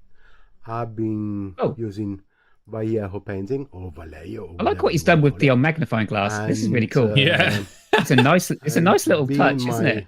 Second attempt to paint something. I think the results. I like it. It separates you. You're doing well there, buddy. It separates you from everybody else. Plastic surgeon. Sorry, what if he's actually a plastic surgeon in real life? Best way to see all the details in the figure. Well, he does surgery on plastic, right? That's a warrior. Yeah, he does. But I mean like an actual plastic surgeon. And that's my. Oh, here it is. Oh, damn. I try to be. Look at it. Possible. Look at that. Oh, he's changed it up. He's changed up the color of the armor. Suggested. What's he done? Sorry. The torso is not blue. Silver. Maybe he's interpreted it is. Yeah. I saw he did some paints. Let's get a second one. Let's put this one. Yeah. I kind of prefer his, to be fair. Yeah, it does look good. It makes more sense in my mind. The monk. Oh God, here we go. Here comes the scruffy monk. He's a monk. Goes around. He's got stuff. Oh. Monk. Ooh. Monkey. Oh, get a bit closer, mate. I want to have a look at it. He's not quite got the setup that old Ash Quest has got, but it still looks good. Should give an idea of what we're doing. It looks good. Yeah, I That was looks really looking, good. Online on ideas It's how to paint them. it looks a bit Couldn't find silky anything smooth, fifth doesn't it? edition. The clothes, Mm. whereas they Okay, would be let's quite do it. rough, wouldn't they, as Let's a do a video monk's myself. uniform, very And I make utilitarian. £1 million. So, but I think that's his Or- painting or style. His million painting views, style at is to least. look a little bit like Probably. that, isn't The it? thing is Yeah. Yeah. Let's go down with a monk. Third one Yeah. is All the 12. wizard. This is really cool. I wanted to paint all the way through the actual painting process. Oh, this is a And, beauty. Look at this too one. much Yeah, fun. this works. Oh, that's Oh, nice. lovely work on our book. Look at it. Finished it. Yeah, very, very These- nice. These have been painted, colored, and dry Can we brush. zoom in on that? Can we zoom in on that? Oh, no, that's the wrong kind of zoom. Oh, can we zoom in on that? Can you do that? I can try. Yeah, it doesn't really work so well. My zoom. Nah. The web browser. Oh, it's good, though. I mean, we've got a big. Yeah. It's taken up a lot of real estate on the old screen. You guys should be able to see it. Tell us if the video's not working for you or the sound. John says, sadly, no. He hasn't got a. All he's got is He had a Facebook page, He had a but Facebook. does He not doesn't update update it anymore. Wow. Yeah, I hope he's doing okay, all right. It's a shame. Yeah, I hope Okay. he's doing all right.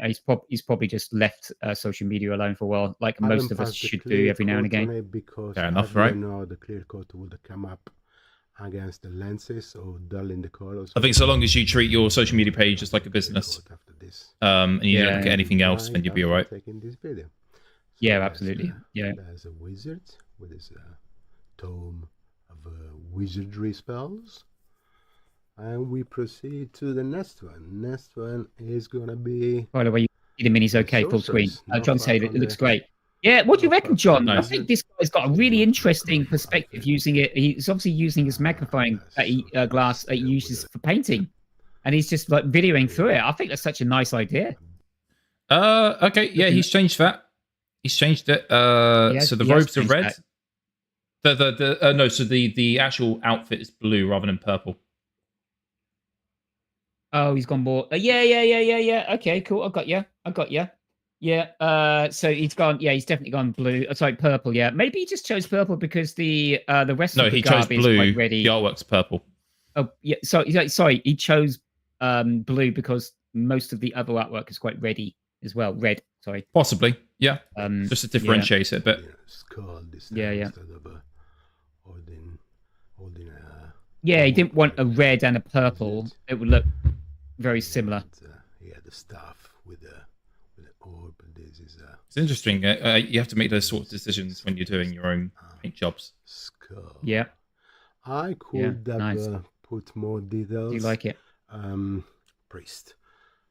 As a priest in this one. I could have put more details on the eyes, for example. But honestly, What's going on here then? it's Oh, so yeah, small, 'cause the it's- figurines are so small. He's got that backpack. I'm not sure about that backpack that was put on that priest. It does look make him look like a little bit of a monk. It doesn't have it on the artwork. You can't see it. You're right. He doesn't get. He hasn't got any strap. On the artwork, there's no strap. There is a Yeah. disconnect. Have you noticed, John, like, or anybody else in chat at the moment who's watching? Have you noticed, if you're on the 5th edition, that there is a disconnect between the artwork on the cards and the general sculpt? It's not a big difference, but it's kind of a, like, it's not as clinically same, I think, as what we found with the 4th edition. So yeah, Anti-Flight ones. well, so I mean, what is it? The Fantasy Flight figurines, even in the digital edition, they look. They're painted in a way that is very faithful to the original artwork. Where in the 5th edition, the figurines that have been painted, some of them don't exactly match the same colors as on the official artwork as well. So there Yeah, does the seem to be poses some aren't kind of the weird same. disconnect. Yeah, you're right. It is. Yeah, as John What says, I- the posters aren't the same. Yeah. What I really would have loved to have seen from Nomad Games is if they allowed you to customize the figurines, if they allowed you to apply your own palettes to the figurines, Yeah. and then save that to your profile. So when you join online games, it grabs that custom palette that person's created for their warrior or their troll. See that in the online matches. That would have been a really cool feature, I think. Yeah. Yeah, I agree. Let's keep watching. Let's keep watching. The meters about 1 inch tall. There, I didn't want to mess it up, and then you put too much detail, it gets even worse than what it could be. So that's the I could. list. Yeah, that looks great. It looks a little bit muddy, like it's good stuff as well. the robes. It doesn't look as pristine as you'd expect, walking around. But then again, you are walking around fields. I imagine in stuff maybe. Well, actually, yeah. To be actually, well, now that you say it in that way, actually, kind of, I think it makes sense to have a more rugged feel because you'll be traveling in the woods and the islands and all sorts, right? Gonna get dirty. Gonna get dirty. Also, I think it's really difficult to pull off like a pristine white on a lot of figurines. It's very difficult to pull that off. Oh, yeah. It's very subtle. You have to be very subtle with the shading there. Yeah. Okay, cool. Let's see what else. I'm interested to see what else we got. I'm interested to see what the troll's gonna look like. Running away from with some. Yeah, folks, I've turned up the audio on the video. Unfortunately, his voice isn't coming through very loud. Green, moldy. Oh wow, this is a big change on this one. Look at this. So it goes. That is a big change. Yeah, let's pause it on that. Look at that.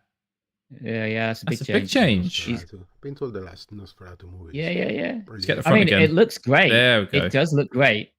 It's just, he's taken a lot of artistic interpretation. Different direction. Different direction with that one. That's fine. I think maybe because the artwork is going. You know what? The artwork there is going for a more Count Dracula kind of look, like that kind of real, leather, armor, Strahd kind of vampire-esque gothic look. Yeah. Whereas he's gone for more just kind of, no, this is just a guy who's literally stolen someone's blue waistcoat. No, it looks like one of the dancers from that Michael Jackson video. He does, is it? Thriller. He's more Thriller, and the other one's more Strahd. Yeah. Not the old Nosferatu. Oh, stop it! We got. Sorry. Like last week when we did our live stream, we turned a little bit bad girls, a little mean girls. Sorry. We were doing some reaction videos to, and we did get kind of mean girls, didn't we? We did apologize. We kind of got a little bit lost in our soft ribbing. I don't think we apologized particularly. We kind of just went, you know what? It's just one of those things. Yeah, we don't mean anything. The only videos that we show we're not showing videos because we want to take the mickey or do a little bit of light-hearted ribbing. The intent is to, if you haven't seen this video, that we can give you our thoughts on it as it comes up. And also hopefully that we and you, everyone who's watching, can learn a little bit as well. You might have already seen a lot of these videos. But... And a plug for your channel as well. And it's a plug, and it's a plug for the channel. Yeah, absolutely. So hopefully this guy will get maybe a slice of some of our viewers, to be fair. But I did check through. This is probably one of the very rare Talisman sort of videos he's done. Hopefully he might do some more, especially with the expansions. With the expansion app, maybe we could do a follow-up video on the alliances. Yeah, absolutely. That'd be cool. We did enjoy that video as well. Even though we were getting a bit excited, during that stream. Getting a bit too excited. Although we have tempered our with what would you say? Sent ourselves, non-excitement training regimens.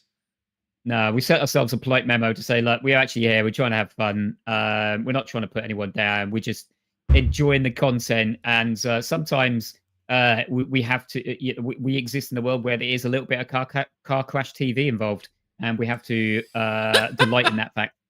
So, Car Crash TV. We should have called our channel that, Car Crash TV. Yeah, not as spicy as Talisman Tavern.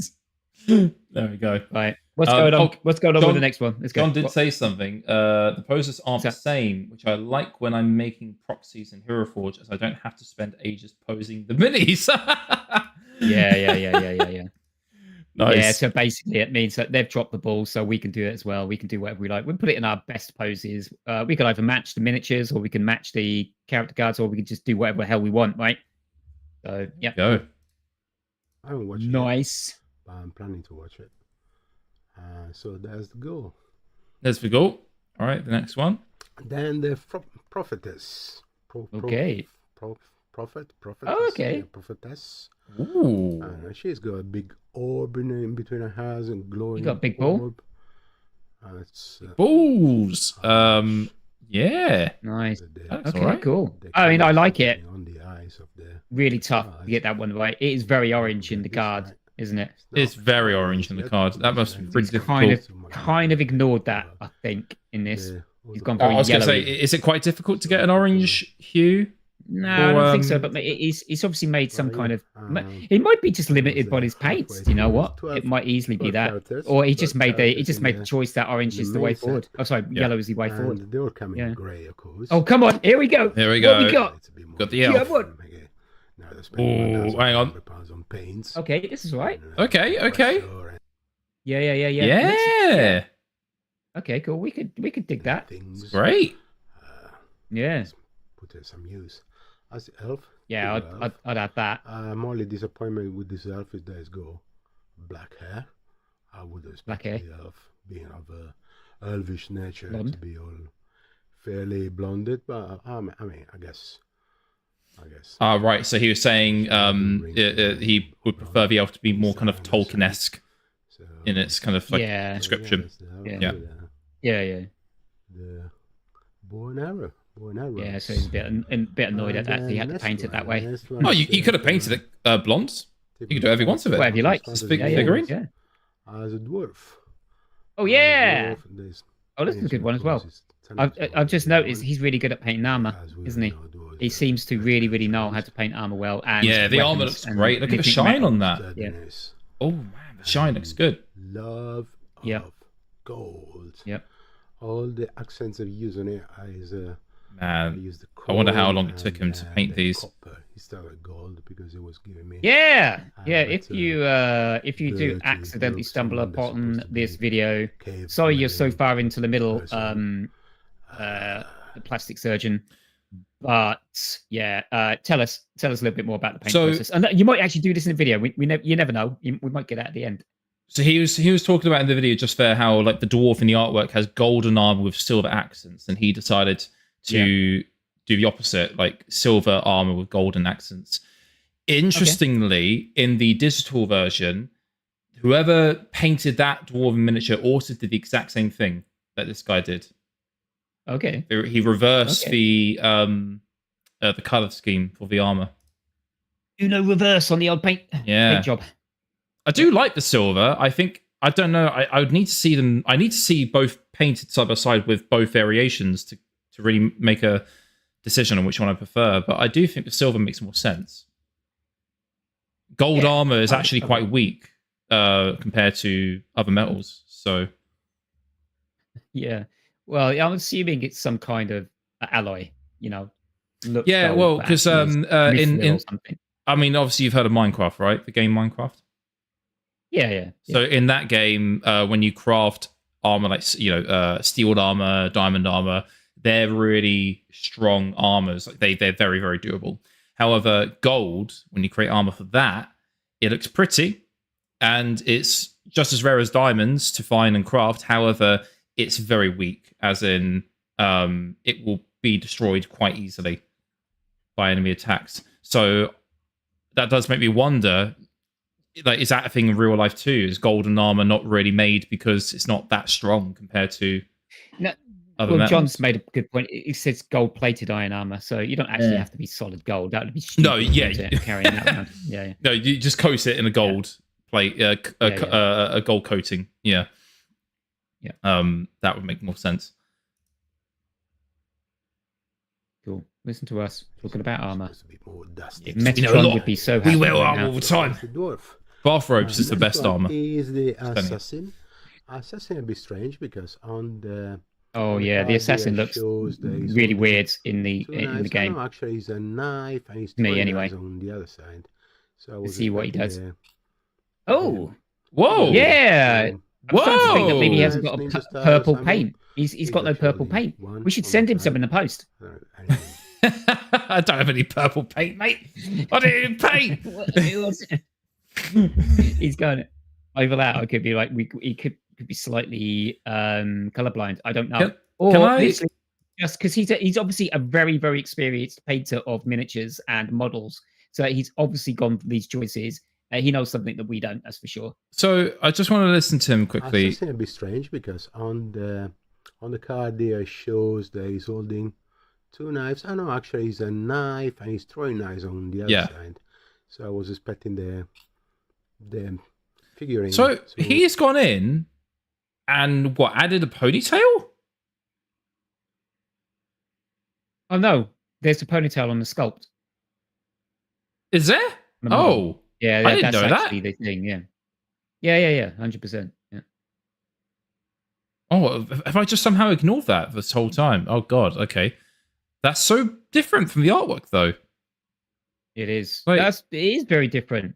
It does feel like they were both the main artwork and the miniature sculpts were done off the same concept artwork, but then no one sent the real artwork from the character cards to the modelers, or the modelers just had to do it like literally they'd done it earlier than later. Yeah, maybe they'd done the artwork, and then they didn't want to just redo all the models. Cost. It feels like that. Maybe I'm wrong. I don't know, but it feels like there was a disconnect between the two, timing wise. Yeah. We holding 2 knives, ninja style or something. He's actually holding one on one side.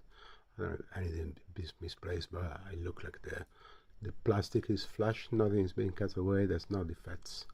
So that's the way it's supposed to look. This is the way. I'm quite happy with the this is dry the way brushing effect as well.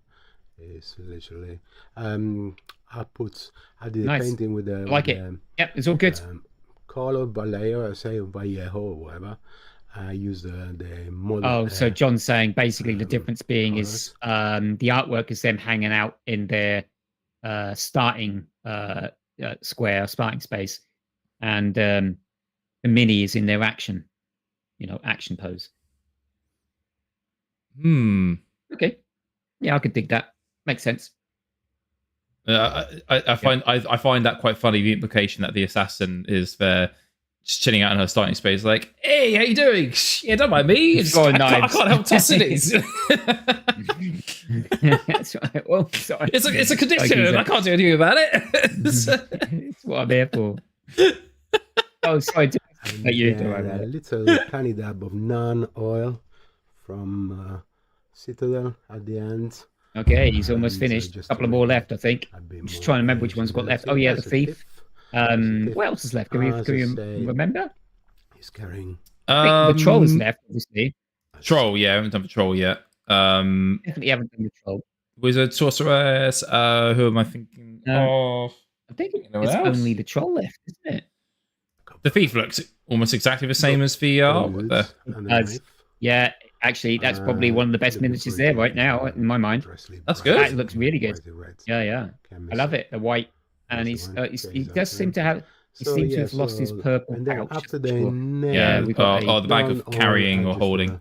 Dry brush it with a bit of white, and then as I say, now I'm gonna. Yeah, troll. Yeah, here we go. What? Let's see it. Show me the troll. Oh, look at that. Should be. Nice, Peter Andre the Thief. Yeah. Peter Andre. Yeah, this troll's really good. Very good. That's cool. Little detail. Hang on. So pause it there. So yeah. Just trying to see the differences there. No, that looks pretty much the same as in the artwork. Except that it does look like he's got. So in the artwork, that's fur.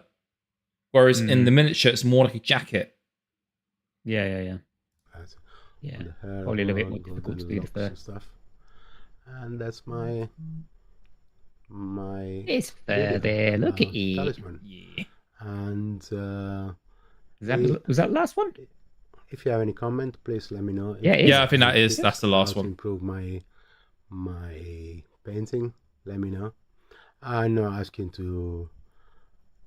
Like, share, and subscribe because everyone does. We've done more than comment in your comment section. Please Plastic Surgeon. we created a video That was my video. and discussed it Enjoy live. yourself with my Talisman That's a 5th life edition. all for you, mate. Have fun. So there you There's an go. expansion as well available. And that's an Wearing couple Levi of 501s. Yeah, you're right, John. Yeah. Looks like it. I play through this one first and then see what comes. If you're interested about my Warhammer McFarlane Big Boy and you want to see Warhammer. me paint it, I can post a short video. Oh yeah, he Oh, must thank you paint a for lot of watching. Warhammer stuff. And Yeah. bye-bye. Yeah, so check him out. So that Bye-bye. is the Plastic Surgeon, as you can see in the corner there. Yeah, Plastic Surgeon. Plastic yeah, Surgeon. I'm going Yeah. to subscribe. Oh, Subscribe. I've subscribed. So, I've done it. I'll do the other channels as well at the end of the stream. Don't worry. Don't worry. We haven't forgot about Yeah. you. We'll do that. Yeah, can't quite take you over 100, but maybe if anybody else who's been watching this likes what you're doing, and maybe they can subscribe too and see what else Perhaps. you're doing. And also maybe we can see you do the see how you do the Will-O-Wisp in the expansion. Yes, indeed. That would be lovely. Yeah. Interesting. Okay. Well, with those videos out of the way, I think we should get a game going.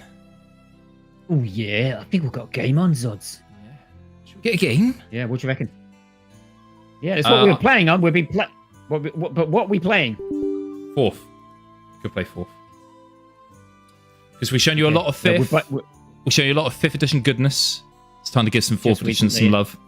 Yeah, because because obviously we can't play alliances on fifth, but we do have a cooperative adventure on fourth. Fourth, yeah. So I think that's what we're gonna do. Oh, and we the game is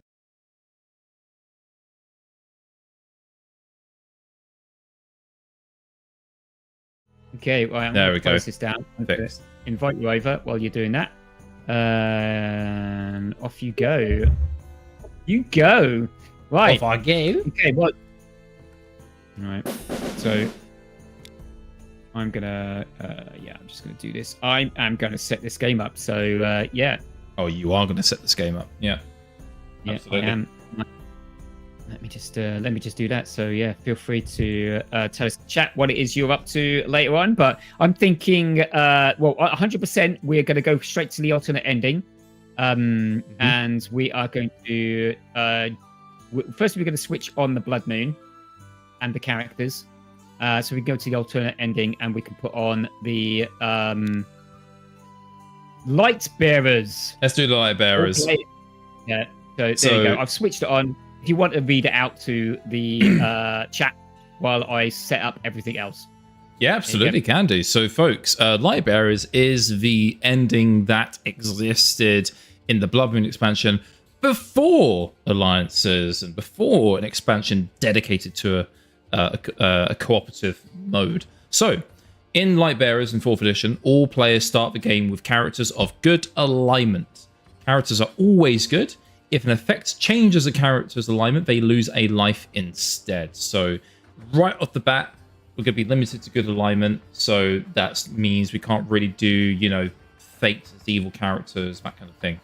We have to be good. At the start of the game, 2 full days are allowed to complete the game for each character that is in play. So what they mean by that is, of course, in Blood Moon, you have a day and night cycle. So you have 2 days and 2 nights, basically, to complete the mission. If you fail, if you basically don't complete it in that time frame, you fail the mission, basically, right? Whenever night falls, 1 day will have passed, and the time remaining to complete the game will be shown. Once the last day is ended, all players lose the game. If a character enters the Crown of Command before night has fallen on the last day, all players win the game. So there you go. Characters cannot attack each other. Instead, characters may freely exchange gold, objects, and followers when they encounter each other. So that is a difference compared to Alliances. In Alliances, if I remember correctly, it's very similar. You can't attack each other, and you can exchange gold, but I don't believe you can exchange followers in Alliances. That is yeah, you're right. In Alliances, you can't exchange. Yeah, you can't exchange that. Yeah, you're right. Yeah. But I think objects and gold you can exchange, I believe. And if 2 or more characters are on the same space, they may add their strength value or craft value together during battle and psychic combat. So basically, if you've got like a team of 4 boys already, let's go beat this dragon up. If you all land together in the same space as that dragon, you're going to be unstoppable. You're going to be like the Avengers, pretty much. Hence why, little trivia, when we did our very first Talisman video on YouTube, on our own personal channels, it was a Lightbearers ending. And guess what we called it, Glenn? It was. Yeah, absolutely. It was the Lightbearers one. Lightbearers, so we called it the Avengers. Classic. Yeah, the Avengers. Yeah, exactly. We were the Tally Avengers. Tally Avengers, there you go. Tally Avengers, yeah. So yeah. John says, it's no issue though, as you can always ditch followers when you fancy to be picked up later. Okay, so in 5th edition, you can drop followers? Yeah, you can. I think you can ditch followers, yeah. You can't ditch cursed ones, obviously. That's the... right, yeah. Yeah. But other than curse you can ditch them. Yeah. So John's right. I think you can just cut the mule loose and allow somebody else just to fly by and pick it up. So I think we'll have a look at see what Glenn's setting up here. So we've got the Frost March expansion enable, the dungeon, the highlands, the sacred pool, the city, Blood Moon. Of course, you need Blood Moon to play the Lightbearers ending, and the Clockwork Kingdom. So you expecting us to build some weapons? Is that the idea, Glenn? Yeah, let's build some weapons. Yeah. So we might not spend an awful lot of time doing that, but Clockwork... Okay, right, so this is what I'm thinking. So we don't want to continually draw events if we possibly can get away with it. Landing on the Clockwork Kingdom is going to give us a place of respite where we land not drawing events and also potentially spending gold, or I think it's gold, isn't it? Yeah, we can spend gold on Clockwork items and build really, really cool weapons. I'm hoping that because we're going to be 2 players in the Lightbearers episode, it's going to be really, really, really tough. So I don't think we've ever done this 2-player. I think we tried it before, way back when we first were toying with the idea of doing a Lightbearers episode, and we failed miserably. So yeah, we're going to give this a go. I put on Clockwork Kingdom just to give us a little bit of extra edge. I took off anything which changes terrain, because what we don't want is suddenly the city being destroyed, or the tavern, or we don't want anything destroyed, which is going to stop us from winning the game. Yeah. So we're not going to put the woodlands on because it might be quite cool to get some really cool items, but let's just let's leave it off for now. Sure. Yeah. And all the rest of it is we're going to ignore attack restrictions. We are going to be respawning, but to be fair, there's no way we're going to respawn and still win this game unless someone dies really, really fast. We're going to have a character selection of 3 characters in this game, so that's quite cool. We're trading at levels 5 on strength and craft, so that means we can move through pretty fast. No more lives once the Crown of Command has been accessed, so that doesn't mean anything in this particular game. Replace quests, great. And game speed is on fast. We are going to have no werewolf because I just want to keep things smart and fast. Just keep things moving fast. And giving ourselves quite healthy timing windows. I think I'll just crank it down to 4, to be honest with you, rather than having 5. I think we're fast enough to be able to do this together. Yeah, sure. And I think that's all we need. I think we're ready to go, to be fair. Yeah, cool. I think we've got a game on, Glenn. Yeah, we're going to do that. All right. Okay, cool. I'm going to stick ready. So, what's happening in the in chat? Everyone's still around. What's happening in chat? I mean, we got some people joining in, which is pretty cool to see. John says yes, you can drop, so he's just confirming with the 5th edition followers. Nice. I think cool. Pretty good. I think. Shall we get into it? Let's do it. Oh, we're already into it. Cool. Well, best of luck. No way! Really good choices. Really good choices. Right. My so God. What we don't want to lose the opportunity of a prophetess. We know the power of the prophetess in the Torchbearer episode. If you haven't played Torchbearer's ending in Blood Moon before, every single there's going to be, I think it's going to be 2 day-night cycles plus 1 for each player. So we're going to have 4. Yeah. And every single time an event happens, it switches from day to night, night to day.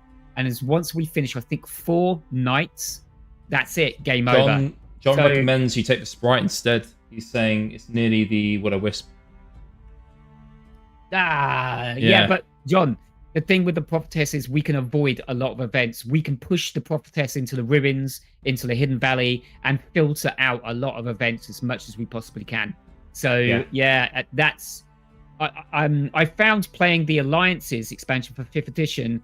I found it worse. The prophetess, like so in the 5th edition, if you draw a villain and you discard it as the prophetess, it still advances the Doom Tracker. Yeah. So there's no advantage. But here, there's a massive advantage because our Doom Tracker essentially is going to be day and night cycles, and prophetess helps us. I'm gonna have to take it. So you have to. We may never get that opportunity again. Oh my god, the sprite's here. The sprite is here. Oh, that's cool. Okay. Right, okay. dude, stop. Hang on. Right, we have the gypsy also can avoid events. Hang on, let's double check. You're going to get a spell. Whenever an event is drawn, you may use the power of 14 and choose to be unaffected by the event, although all other characters are affected as normal. Whenever another character places a spell, right? Okay. Okay, cool. So I can avoid being. Okay. Maybe not as affected. powerful then. Maybe not as powerful. To be fair. Yeah. Maybe we should consider just the gypsy is a bloody good character, but the sprite. Oh yes, please. You always have at Sprite least and 2 spells. May evade creatures and characters in the woods and forest. I mean, we can just spell cycle. We can. We're going to spell cycling. Should we do it? Yeah, Sprite. I think so. Do it. All right, we're picking it's going to be a Sprite. difficult game to win. So Meta shit. Ooh. Well, so because we're working together, I can tell you what we're working with. So we got meta shift. You can already see it. Doesn't matter. You can already see it. Fine. I can see it. Yeah. And energized. Cool. I've got healing, by the way. So pretty cool. Oh, nice. Yeah. I think I should get into the Highlands and get myself some gold straight away. I reckon if we can get some resources and then start spending them and building up our stats, that should be quite cool. Cool. What do you reckon? That sounds good. And as you can see here, folks, in the kind of ending section on the UI, it tells you we've got 4 days, basically, to complete the let me have a look at that and make sure. Let's have a look. Okay. Woods. We're going to go to the woods because that's what our Pixie is designed to be part of. Cool. It's an event. That is an event. Oh, shit. Oh, no. Man. Oh, that's no. horrible. Oh, no, I know. Yeah. That's not Can I change it? No, I can't change it. No, you can't change it. Yep. Days remaining. 3. Curscalade. That's amazing. I get teleported to Curscalade. No. Crags, mate. This is 4th edition, not 5th. Oh, you're right. Shit. I get confused by that. Okay. Hidden Valley. No, not the Hidden Valley. Here we go. Place. No, you're going to get an event. You've got another event. That's my god, dude. Oh my god. I had a choice. Oh no. I had to make a decision. Angela lost a life. Oh my god. You should never have gone there, ever. No, lose a life. Oh, dude. lost another life. Oh my goodness. Oh. It's fine, folks. I'm a professional. He's literally thrown it for us in the first round. Right, okay. I guess we're doing some healing, right? Oh, thank you so much. You're very kind. It's all right. I'll look after you. Don't you worry. This is the first time Glenn's been nice to me in this game. I've got teleport. I've got teleport to spell, which is good. So I'm going to be going into the waterfall potentially, I think. But I don't need any healing there. I'm just replenish fate. I could use the teleport. No, I can't use the teleport now. I have to roll. Okay, let's just roll the dice. Okay, right. I'm looking for gold. I got gold. You got gold. Okay. Nice. Right, I'm going to come out of the Highlands now because I've got a load of gold. I'm going to go and spend that gold. Okay, I just rolled a 3, so... Yeah, what are you going to do? I think I'm going to come back out, to be honest. I'm going to go back to the woods. I'm going to try the woods again. Yeah, fair enough. Okay. I can deal with that. Oh my god. What's going on? What is Energize? Excellent, excellent. Well done. Good use of a spell there. Yeah. Now you've got 2 strength. 2. I got that one. Oh, nice. Oh, Cool. and you can use your preservation if you die. Very good. Yeah. Okay, Are you okay? I'm going to try and beat it. Oh, I'm going to try and beat it.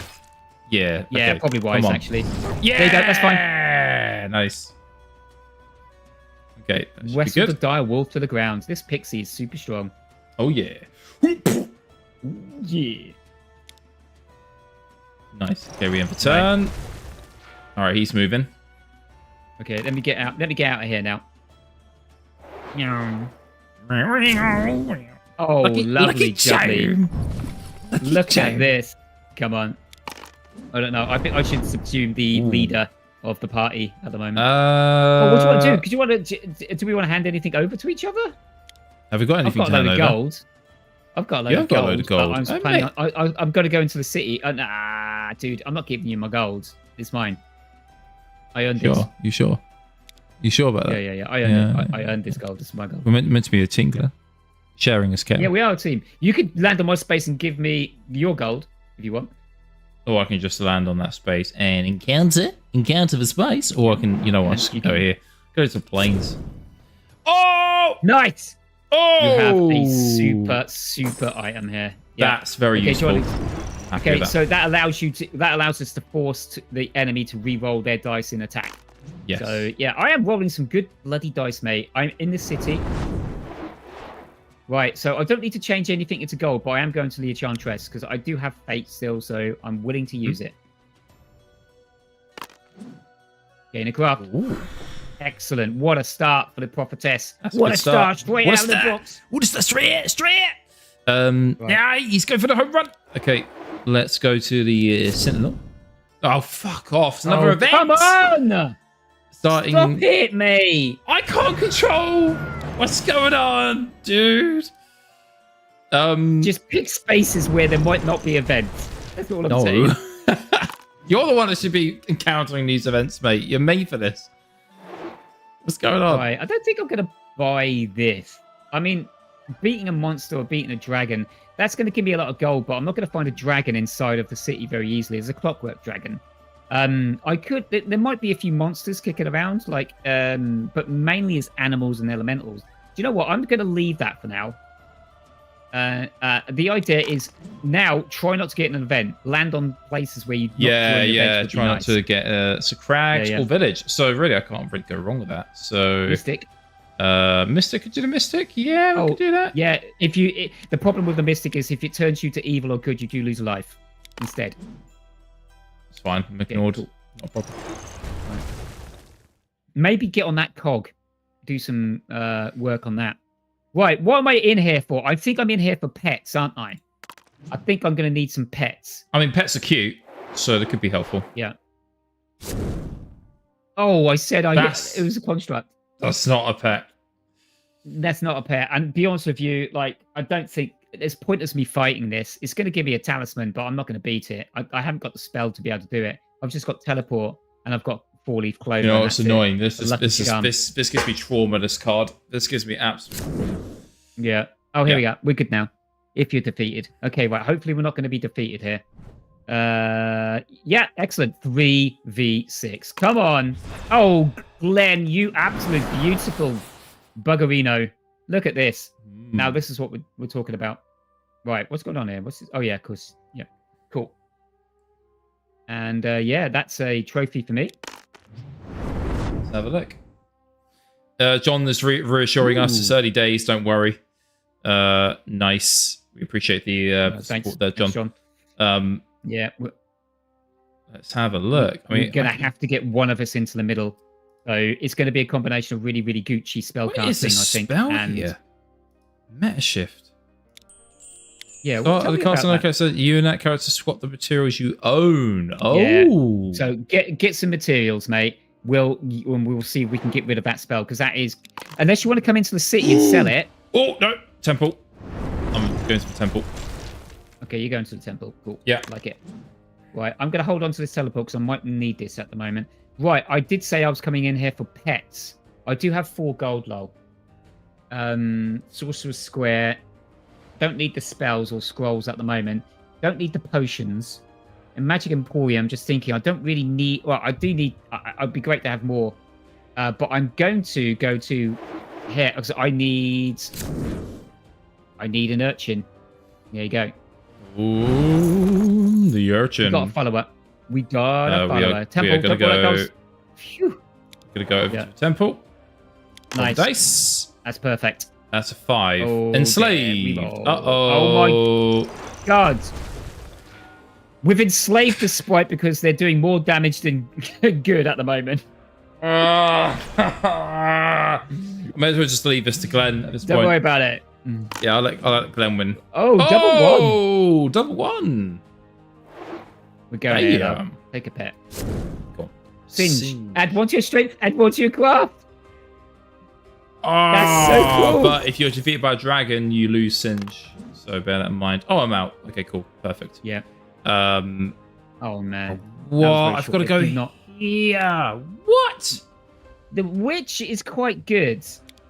You are going to pray. You can pray. And you are good. Okay, there you go. Yep. Well, I might get gold. Perfect. Let's find out. Okay, right.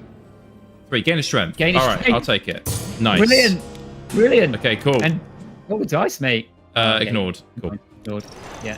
That's a good space for you. Okay, it's cool. all right. Right, So now, I'm not too... Yeah. Because I'm in the city, I've got 2 gold. I'm going to take a chance that maybe I could... The thing is, like, the only way to earn gold in the city is through events. That's the problem here. So I might just have to just get out the city now, mate. Yeah. I think with this 1 little extra bonus, I might just get out. Because I haven't got a huge amount of extra money, so I'm going to get out. You're going to teleport to any other space you choose. You land on and give us something really cool. We're going to pray at the chapel. That's what we're doing. Nice. I like it. Yeah, Come on. Let's start building up. Yep, that's perfect. I can get ignored. Oh, wait a minute. You can't. You need to sell that spell. You need to sell that spell as well at some point, right? So, Better shift. Right. Okay. So, or I could go to the cog and pick up a material, mate. So we can prep to get rid of that spell. Okay. Let's do that. Yeah, let's do that. Visit the cog. Yeah, I've got Venom. Okay, cool. And I can purchase an additional 1. And I can give it to you then. Okay. And now I can teleport onto you, give it to you, and then we can both get 2 spells. We can get extra spells. I can just cast Meta Shift and do that. You can't. No, not at the moment, but when it's your turn. No. Cast the starter character. You and that character swap materials you own. I've got... I did buy 2. I did. I've got 2. I'll teleport and land on you. Yeah, I'm with give you one. Yeah. Then you'll cast that spell. Yeah. Okay, cool. Yeah, we need to spell cycle. Our only power here is spell cycling. I'm gonna buy a sword. Okay. Or I can't buy an axe. It's too expensive. We'll go with a sword. It's fine. Nice. Yeah, that's useful. That's useful. There you go. Here we go. Yeah, this is just a spell cycling chat. We're trying to not waste our event cards, which are coming up. Counter spell, that's no good for us. Really, really useless spell. What spell was that you got? Counter spell. Ah. Okay. Pointless, oh, right? no, you can counter spell my Meta Shift. I could do. Yeah, actually, I could do. You're right. Yeah, I could do. I'll queue that up. Are you going to go into the city? You can take the urchin if you want. There you go. Can do, yeah. Okay, and don't give me anything. Just don't give me anything. I can't not choose. I have to give you something. Oh, serious? Yeah. Okay, don't give me the pawns back. No, sorry, except... Oh, dude, don't give me the pawns back. Do not give me the pawns back. No, dude, Dude, it says accept cards from allies. Oh, that's what you're doing, is it? Yeah. Okay, cool, excellent. Take that. That's fine. Okay, cool. Oh, what? So sorry. This Jesus sorry. Okay, Christ. Right. You're panicking. I was panicking because in Alliances you swap, but in this I just hand off. Yeah, you hand off. Cool. Okay. Okay. By the way, I've got my Meta Shift queued up. Cast that spell. I can't cast it yet. It has to be on your turn, I think. Okay. We're gonna go back to the chapel. Come on, give me something. Give me something. No. Don't worry about it. It's perfectly fine. It's perfectly fine. All right, there we go. Now count the spell. There you go. There you go. Like clockwork. Oh, like clockwork, like talisman. What? Okay, force meld. Cast any characters at any time choose up to 3 materials that they own and craft them into a single invention, which that character must take. Oh, so you can craft me if I have materials. You can craft me a weapon. Yeah, but you could do that yourself. I force it. This is actually just another really pointless and useless spell. Immobility. Okay. Yeah. Another pointless and useless spell. I'm gonna queue it up because I need to get rid of it. So. Okay. Oh, hold on. Okay. Okay. Replace the card. See, this is why the product test is so useful. Yeah. Yeah. Nice. Yeah, this is really, really cool. It's going to be How the much first auto craft you kill. got? Bagoosh. Look at that. It's pretty good. It's going to give me a trophy as well, trade for that. Nice. Take that, Holy Lance. Trade some trophies. There we are. Oh, this would probably be Look on at this. myself, actually, now that I think about it. Damn, you're building up. Nice. Yep. Oh, yes, select a player. Select a, yeah, just do it myself. Oh, okay. Yeah, probably worth. Why Yeah. why not? There are opportunities within the game where casting immobility on yourself. Oh my god! Are you? Someone shuffle the deck, please. Oh my god. Dude, what are you doing? I was now about to cast my spell. Yeah, you save it for your next turn, mate. Don't worry. We just skipped that whole set of rounds. Divine intervention. Okay. That's quite useful. No, it's not. Yeah, it is. Isn't it? Hold on, let me have a look at that. You got preservation's helpful. Cast when you are defeated. Okay, right. It's okay, cool. Excellent. I gotcha. Yeah. Okay, you'll need that right now.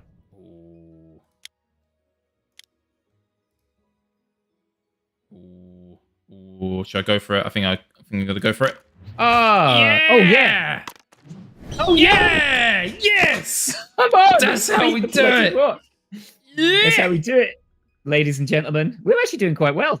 Actually, quite happy about this. All right, I get to trade that I've in. jinxed it. Yeah. No, you have jinxed it. Brilliant. Yeah. Perfect. You are stronger. I'm getting stronger. Full smell. Here we are. Ooh. You're gonna force it. You're gonna force it. What you doing? What you doing? What have you got? You've got an axe. Oh, That's okay. brilliant. What does it That's actually? What does that give me I've though? got Psionic Blast. It's an axe, dude. So basically, it's going to one- give you strength and also. No, it just gives me 1 to my strength. It doesn't allow me to build a raft. Well, that's just stupid. Yeah, adds 1 to your strength during battle. That's it. Nice. So that's actually we worse are. than the normal axe. How does that make any sense? Yeah, it's a stupid axe. Yeah. It's Well, a stupid- anyway, when you it's a land on me, stupid you can axe. give it to me. We're not going to land you on can the give it to me. graveyard. That's the bad idea. Yeah. Celestial Let's not do that. Bauble! Oh! When you engage an enemy in psychic combat, you may discard. Oh! Oh, Automatic win. Automatic win against the eagle. Yes. Dude, you need to get into the Highlands and use it to kill you're the right, Eagle King. you're right. Oh, shit. Okay, Yeah, we're yeah, going to do that. absolutely. Yeah. Yeah, you need to do that. We're going to do that now. Oh, check it out. Check me out with extra 7, fate. get a craft. Oh, dude. No, you got a craft. Yeah, sorry. Yeah, you're right. Wow. I've got 9 craft, mate. Yeah, dude, that's crazy. Dude. Oh, we got a talisman. Oh, give me the... If you give me the talisman, I think I can make a run for it. I need to drop something. Drop the axe. It's useless. Sword. No, Oh, no! I gave you that axe! What the hell? It's a stupid axe, mate. What the hell is going on? Right. I think no, we'll take this. We'll take this little wooded area. Treasure trove. Dude. Oh, we'll take that. Yeah. There you go. We're going to do that. What's that? Oh God. 3 gold. 3 gold. A 1? Are you serious? I may as well just go pray. Dude, yeah, you may as well. Yeah, because I think you can get a spell, can't you? Come on. Yes! Oh, no, you got to. Can I? Oh, no, I've already got... No, maximum. No, I haven't got enough. Out. Yeah. I need to go onto the Damn desert and force you to... and so that you can use preservation on me. Yeah? Why do you need to do that? Is that okay? You want to force me into the desert? So you can... I'm going to go into the desert so that you can cast a spell. I know, I've seen it, dude. I've seen it. Don't worry about it. Okay, cool. But if I go into the desert, I lose a life. But you cast preservation, you save me, and you cycle another spell. That's what you need. Does it need to be in the same region? Oh. No. Prevents the character from losing life follower when casting enemy face. Yeah, it doesn't. Yeah, region doesn't matter. Cool. Okay, let's see if we can beat a bear. Oh, I think you're gonna beat the bear, mate. I think you're silent blast like that. Beat a bear. Yeah. Bear. Check this out. Energize. Oh, excellent. Energize. I just auto-killed the bear. I'm auto-killing. Literally for fun at the moment. Yeah. Have you ever seen such a rise to power in your life? No, I've never seen you. I've never seen the character build up this quick. This is is really weird. It's quite scary. I don't like. Wait. I know how the game works with this shit. Right. Okay. We're gonna make. Yeah, I know. We're jinxing it. We're jinxing it. Okay. We can handle that. We can handle that. You've got divine intervention. You've got preservation. Yeah. If you beat it, great. But if you don't, it's not going to kill you. Battle psychic. Yeah. Okay, cool. Come on. Oh! Yeah, you beat it. Well done. Okay, what's chat saying? Anything? Yeah, don't worry about it. If anyone's in chat and you fancy a chat with us, let us know what's going on. Hopefully you're following the game. But we're doing okay at the moment. It started a little bit ropey, to be fair. But we seem to have rescued the situation just a little bit. Right, I think I'm going to use the energize on a fight if I get into a fight. But now, do I take the temple or do I go for the talisman? Because you can head for the middle, and I can head for the middle. Yeah. The temple is probably a little bit more of use, I think. What do you reckon? Call, mate. Do I try and get? You've got a talisman. I think we only need one talisman. Yeah, I think we only need one talisman. Let's not ruin our day. Oh, that's better. There we go. Getting a spell. Healing. Okay. Useful. Cool. I've got healing. Very useful. Very useful. Yeah. It oh, locks me up a little bit. Okay, this is going to be interesting. Okay. Is that one more? Just I've got a gold. It's fine. Don't worry about it. You can use your spell, or you can let me use my spell. It's up to you. Okay. Well, let's see. Let's roll first. Yeah. What's that? What's that? Draw. That's a draw. It's a draw. All right, I'll take it. Yeah. So you basically got attacked by blue steel gang. That was it. Yo, blue steel. Right. Can you cast preservation on me? Yeah. Now. Yeah. Set preservation in there. I can't. I'm now about to land on the desert. I can cue it. Yeah. It's cute. It's cute. Cool. There you go. We're going to get you to spell cycle. Yeah, it's fine. It's cool. Yeah.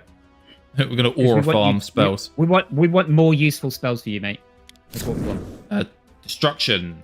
Okay. Okay, that's not great, but at least you can get rid of that pretty quick, right? Yeah, pretty. We'll take some gold. We'll take some gold. Cool. So you can destroy objects. Probably the profane relic. Really? You think you want to destroy that? Yeah. No good character. Because you can't use it. Yeah. Get rid of it. Yeah, we can't use it. Yeah. Yeah. Get out of here, mate. What are you doing? Get out of here. Get out. Get out, more pop. All right. Oh, we got. Brilliant. Oh, that's a good okay, so after you roll a die, if you move, you may roll any number of spaces up to your die roll. Ooh. So if I rolled a 6, that could be really useful. That's cool. Nice. Is there anything useful on the journey? Not really. I think not really. You need to land on. You need to land on specific things for this to make this work. So yeah, I think save that spell. That spell is movement wise is really cool. Yeah. Use it just to save you if you need to. But yeah. Falconer. Okay. Yeah, we can pretty good. deal with that.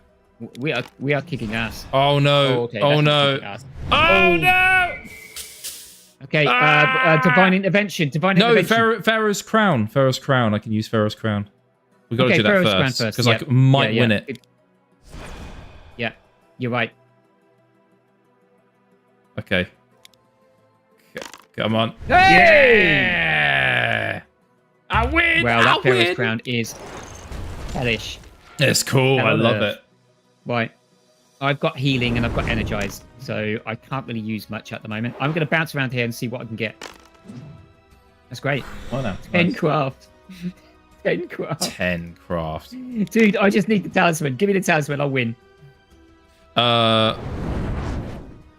Okay, we're going to go to the cliff. Yeah. Object, treasure map. Okay. Yeah. Excellent. Oh, I got to You might have to carry drop enough. it. It's useless. Yeah, drop it. Cool. It's a shame. To shame! Right. While you're... the thing is, what I don't want to do is I don't want to get a Warlock quest, which is going to force me to lose something which I really like, which is my Singe, my follower. I can re-roll that, but it could force me to lose a spell, I think. Is that right? Can we do that on that? I can't remember. Discard a follower magic object, deliver 3 gold. I could deliver 3 and 2 gold. That's really good. Take a life from another character. How do you do that in this game? How do you take another life from another character? If I roll a 1, what happens? If I roll a 1 in take this a life game, from what another happens? character. Oh, that's a good point. 'Cause you can't. So you don't get given. Maybe you just don't get given that quest. I don't know. No, the thing is, it shouldn't be in there, should it? I don't know you're what right. it would do. I don't know how I'm going to take a life from another character. Only way to do that is to cast a well, spell, hang on. which- Let's have a look at the ending. I could change your alignment.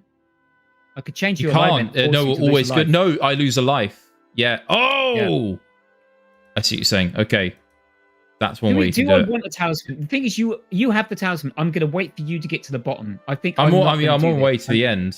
Right, so, in a way, I'm going to land on the Warlock Cave. I think I don't have to roll, do I? You may roll. Okay, there you go. Cancel. I'm not. All right. I'm not going to. Yeah. 6. Damn! I am rolling so well for movement right now. Right. Hold on, mate. I might have. It said view, take a quest. I think there were the quests. I could have just taken one. View. I think I might Okay. have to bounce. Yeah. We're gonna go to the waterfall because we can Yeah, go for that. gain some benefits. Finish your fate. Yeah, we'll take Fate. that for sure. Yeah. Yeah. We need 8 at the moment. Okay. One. Ugh, that's not so great. Let's go to the runes. We don't want to die. No, I don't think you do. No. Flipped time card today. It's already day. So this doesn't actually advance it. Okay. Okay, basically. You got to this is trust great. that. Yeah, I'm going to trust it. Because we've Okay. done this before, I think. There you go. Excellent. Okay, cool.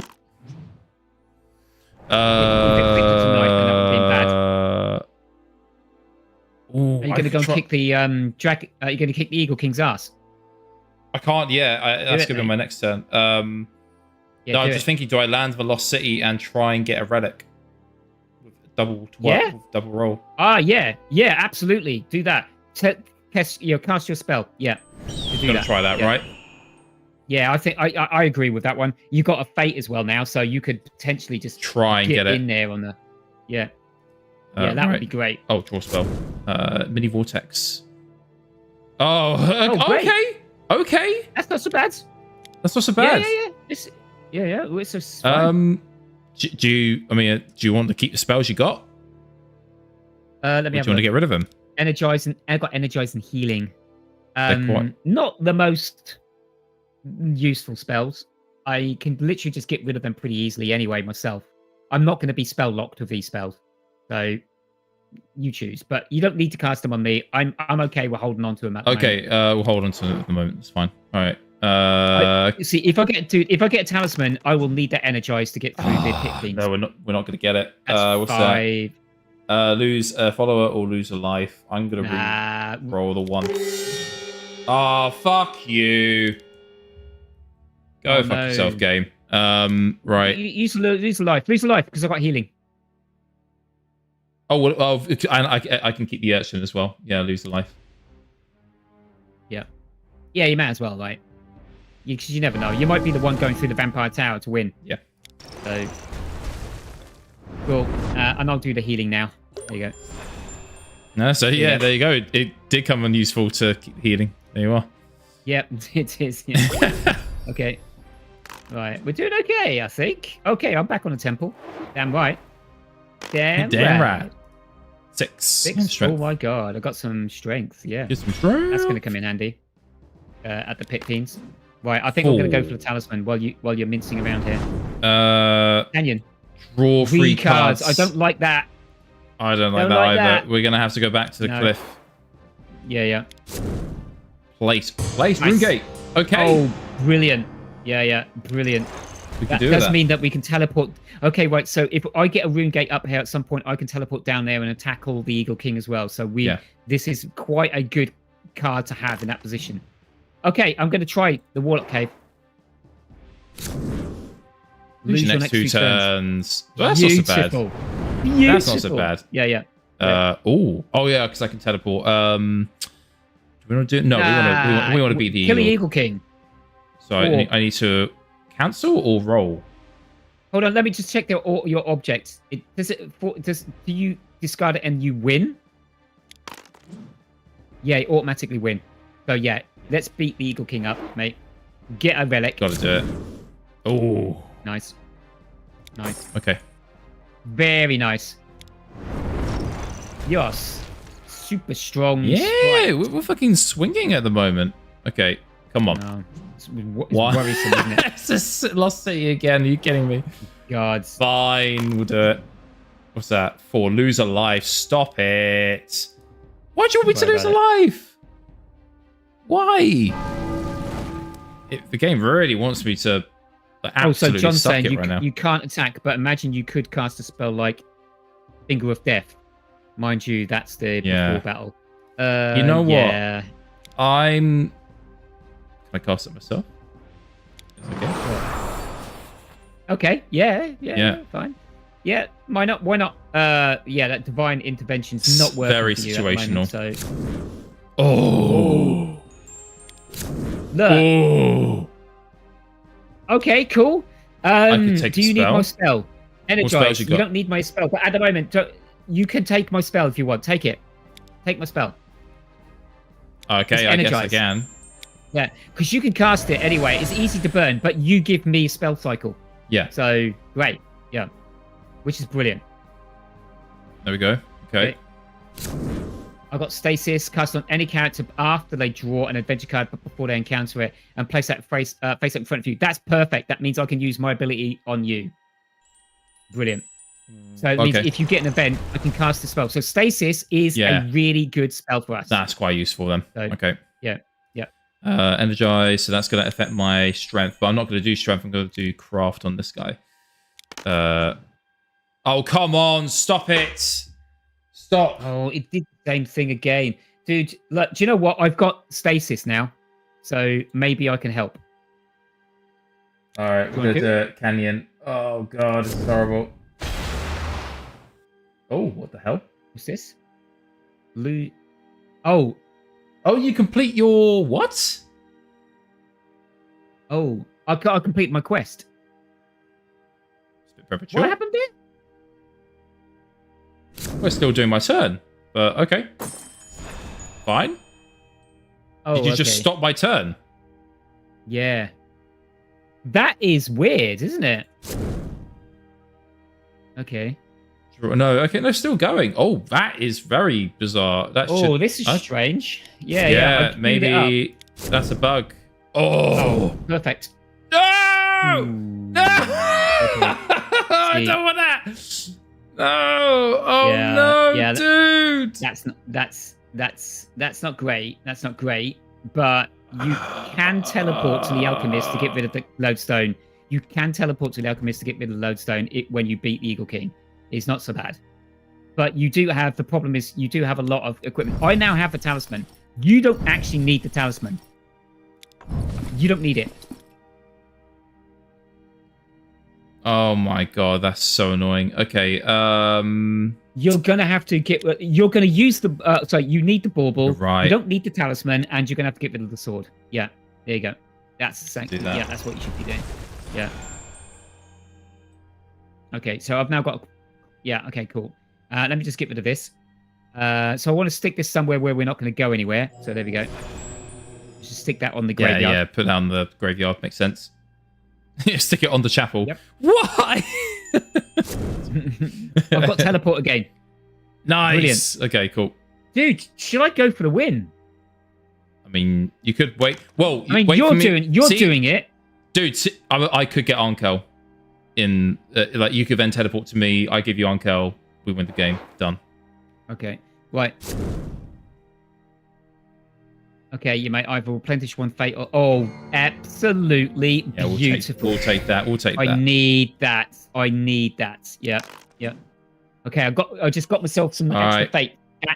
So, just go double check. Zods is now about to hopefully win the game. Let's see. Where's my thing? There is no evil cast when you engage in it. Psychic combat, you discard the water. Yeah, cool. Just making sure. Okay, cool. It hopefully should glow up. It should glow up. Is it glowing? Is it glowing? Doing it. Is it doing it? When you engage an enemy. No, don't ditch it. It's not glowing up. It's not glowing up. After you make the attack roll. After making an attack roll. After. Okay, cool. Yeah, all right, I'll just make sure. sure. So you're okay. You're okay. Ooh.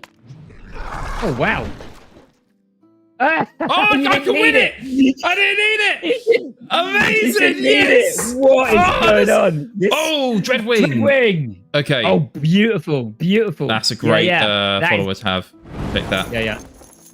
Okay, wait. Do you want to sell the lodestone? Do you want to do that? Where's the alchemist? He's in the city, isn't he? Yeah. So we can do that. Yeah, we'll do that. Yeah. Let's do that. Yeah. I got to get rid of it, mate. And you've got to get rid of all these emeralds and opals. Now, I reckon you should spend a little bit of time in the city buying some really, really cool items and teleport onto me, and then we can share some really cool items. Yeah. That's what I reckon you should do. Yeah. Yeah, we don't need dragon's blood. That's really cool. So now you can go into the city and you can get out really, really fast. In the meantime, shall I shoot for the win? Shall I give it a go? If you feel confident, try it. Do it. Right, what spell have I got? I've got teleport, but I don't know what spell I'm going to get next. I tell you what, I'm not gonna jump it in there first. I'm gonna roll this dice and see what happens. Okay, cool. Let's just see what happens. Nope. Yeah, we're getting rid of that. Yeah. Okay. Oh wow, deranged alchemist. Lose a strength, lose a craft. Gain a strength, gain a craft. Okay, this is quite a tough one because I've got 2 fate though. Oh great! Oh nice. Gain a craft. Get a craft. I could. Thank God for that. Result, to be fair. Thank God for that. Okay. Teleport to any space in the same region instead. Yeah, so you might as well. Well, we're not going to do that. Double it.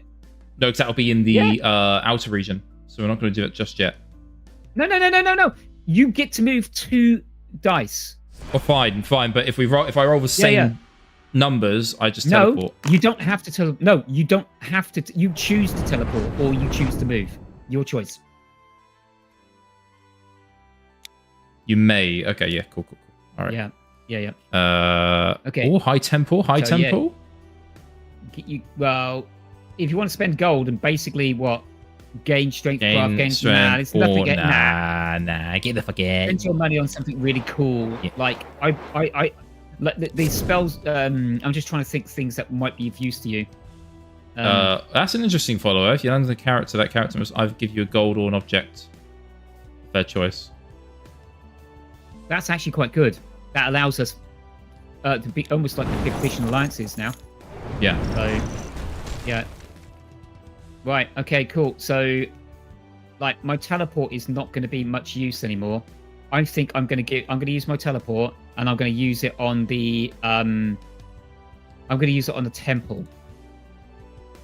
I'm gonna land on the temple and see if I can get myself some more fate before we finish. I need a different spell before I go up there. I need a fighting spell, like a psychic combat kind of thing. Psychic spell, yeah. Yeah. Do you want me That's to not cast great. random on you? So you got 2 fate. Dude, no. No? No, dude, no, because that could literally lose me all my craft. Oh, true. That's. I could just literally just... Yeah, you're right. And I just picked up random again, by the way, mate. So I need to get rid of this bloody spell. Oh, now I've just, like, lost a life. I'm No, lose a follower. Lose a follower. I don't want to lose a follower. I've only got 1 follower and it's great. I've got to re-roll that. Enslaved. Okay. That's not so bad. Don't worry about it. Oh, I got loads of options here. I got the urchin. I can roll 2 dice for the movement. Shit. Oh, yeah, no. it's good. It's good, mate. I need to get rid of my what's the random plan? spell, though. I need to get rid of No, it. sell it. Sell it at the Sorcerer's Square. You're right. Okay, Source of Square. That's what we're going to aim for. Okay, do I do my Dreadwing and... Can I do urchin and Dreadwing? No, you do one or the other. We've got to do Dreadwing Yeah, then, because that's better. You can choose. Because you can teleport, yeah. Yeah. Right. Sorcerer Square. There we are. Yeah, sell that stupid thing. Get that spell out of here. Yeah. Carson, I need energize, by the way, but I can't do any. There's no way to get it over to me. So Clockwork symbol. So anytime invention that character in space, make a copy of the invention. dude, if you just held onto that axe. It's a useless. Dude, I did say hold on to the goddamn axe. I said hold on to it. Right, you're gonna have to sell that bloody spell now because you're gonna be spell locked if you don't. Dear. Okay, right. I'm enslaved. So anyway, see you later. See you later, again. Okay, Dreadwing. Dude. Yeah. Right, where we're going. So we've got Magic Emporium, so I can... Oh, I can buy a bunch of magical stuff there. Okay. I need to get rid of this random spell. Okay, is there a way I can do that for you, or not really? I don't think I can. Not entirely sure. Yeah, I don't think so. Yeah. Do I buy a flail? Do I buy a flail and then teleport to your location and then give you the flail? Hand it off? Yeah. Yeah, that would be cool. Yeah, that would be cool. Do that. I think we're going to do that. Yeah, that makes sense. Yeah, yeah. Where is it? Flail. There you are. Nice. Yeah, let's do it. Right, I'm going to be here for a little bit. Lads. Yeah, I'm going to be here for a while. Right, I might have to cast that random spell on myself and take the risk.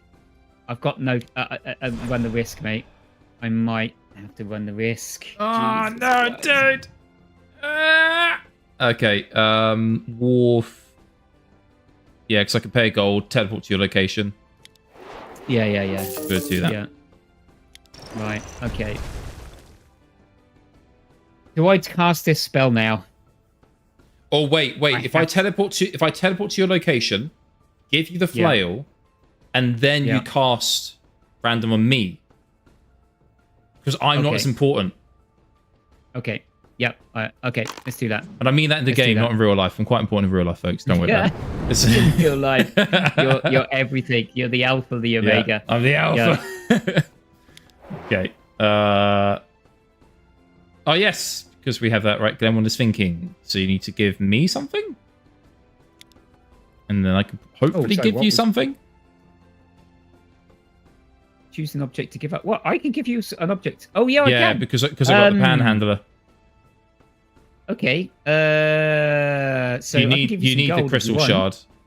Yeah, I do. Bag of gold. I'll take gold. Yeah, take it. Yeah. Take the gold. There you go. Oh, we got someone saying hi in the chat. Hello, Miguel. How you doing, mate? Hey, Miguel. How you doing, buddy? Oh, yeah. We're just in the middle of the game. We're doing a cooperative game, the Blood Moon ending. I'm now about to be handed off the flail, so now I have a flail and lots of craft. I don't see any problems with this at all.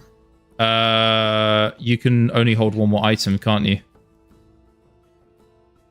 I can drop an item. I think I'll just have a look at my items very quickly. I can drop a venom thing. It's I'm okay. I can do it. Don't worry about it. Give it to me. Give it to me. There you go. And a Dreadwing. Wow, very take nice. Okay, right. In response to this, I shall cast random on thee. I'm gonna roll so well, guys. It's Good gonna luck, be great. mate. Good luck. Good luck. I'm gonna win it. It's so good. Lose all crafts. That's good. That is great. There we go. Mesmerism. I've got mesmerism. You can take my urchin. So I can cast that straight away. Yeah, I can take your urchin. I'll take that straight away, mate. Take your boy back. Go on. Right. Hold on. If I roll a 5 or 6, I've got a Dreadwing. Are we now about to crash the game? Dude. I'm enslaved and I've been handed the Dreadwing. No, because it's just movement, right? So...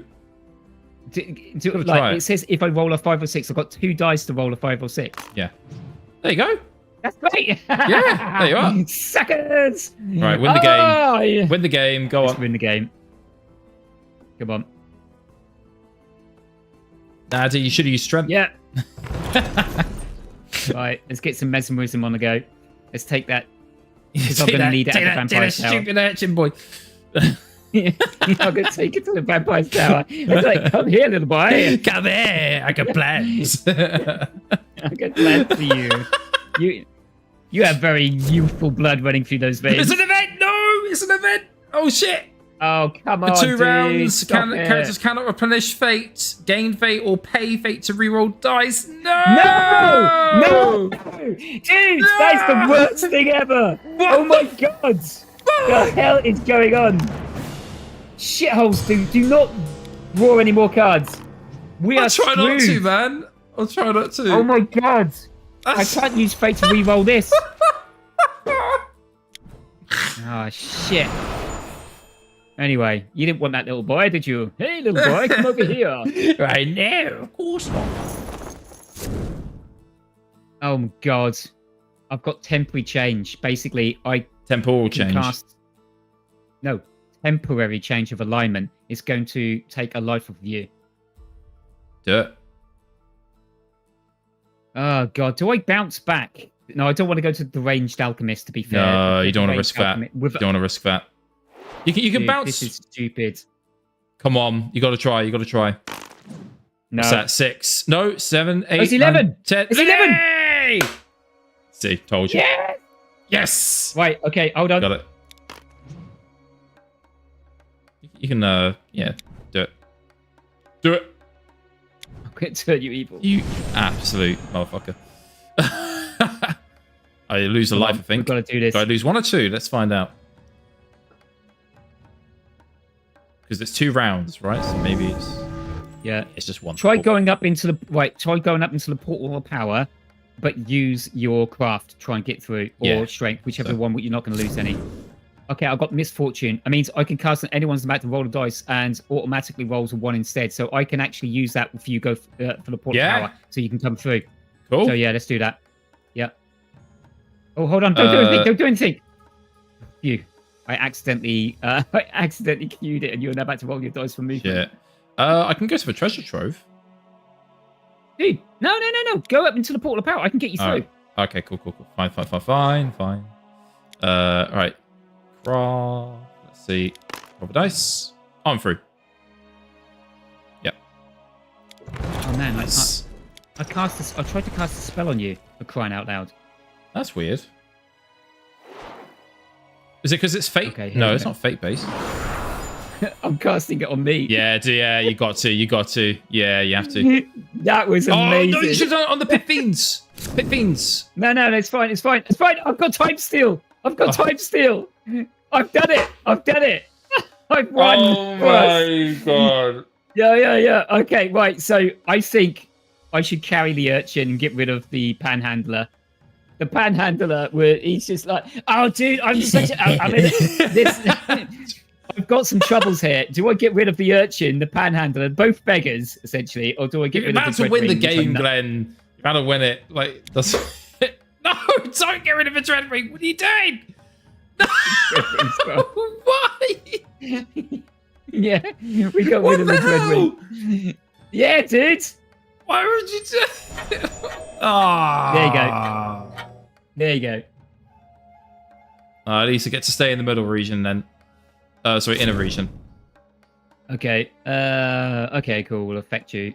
Fine. Okay. No, hold on. Let me read my spell before I go crazy on this. This is not. This is a bit of an interesting spell.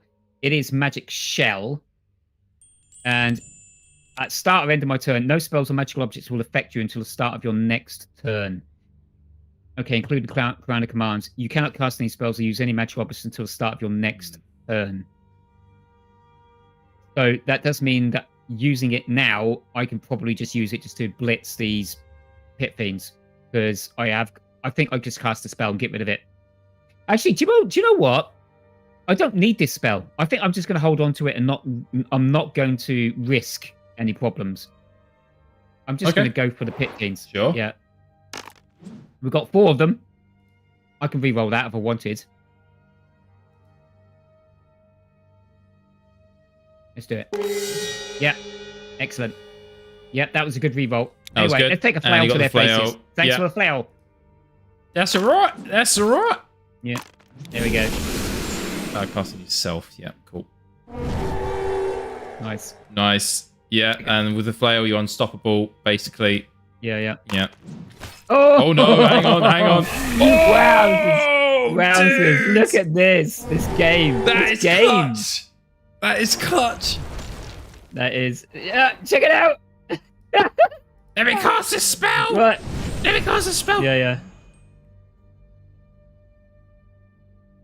Oh, dude. Can you make it through the crypt? I'm going to try. Have fun. Oh, draw a spell first. Obliterate. Cast at a turn, or when you've just completely moved, remove all face-up adventure cards from this region. You're better off taking the craft route. Really? You've got 6 craft. Wait. Yeah.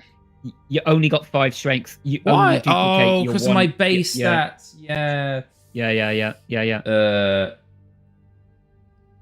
Right. Yeah, oh, sorry. We've been missing some chats. We've been missing Autoron 1 is good at the tower. Yeah. Poor Big Bird. Yeah. Yeah. Sorry, John. I killed the. Yeah. Absolutely. No. Yeah. We completely smashed it. That's a no. Smashed it. Oh, if I had fate. You're not that far. If I had fate, dude, I don't. No, you're not.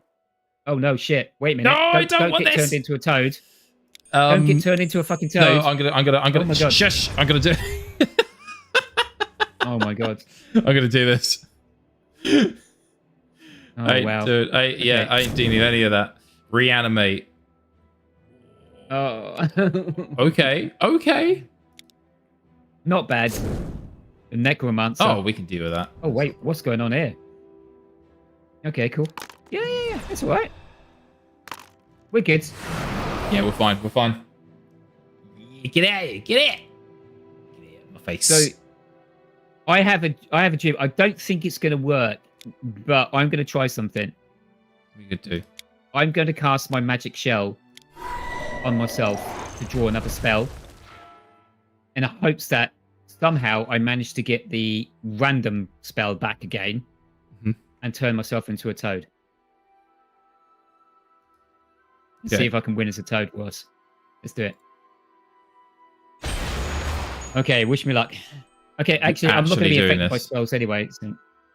I just realised I'm not going to be affected by spells, aren't I? Draw spell. Oh, okay, cool. I got craft spell, which I can't cast. So, anyway, congratulations. Congratulations, Zods.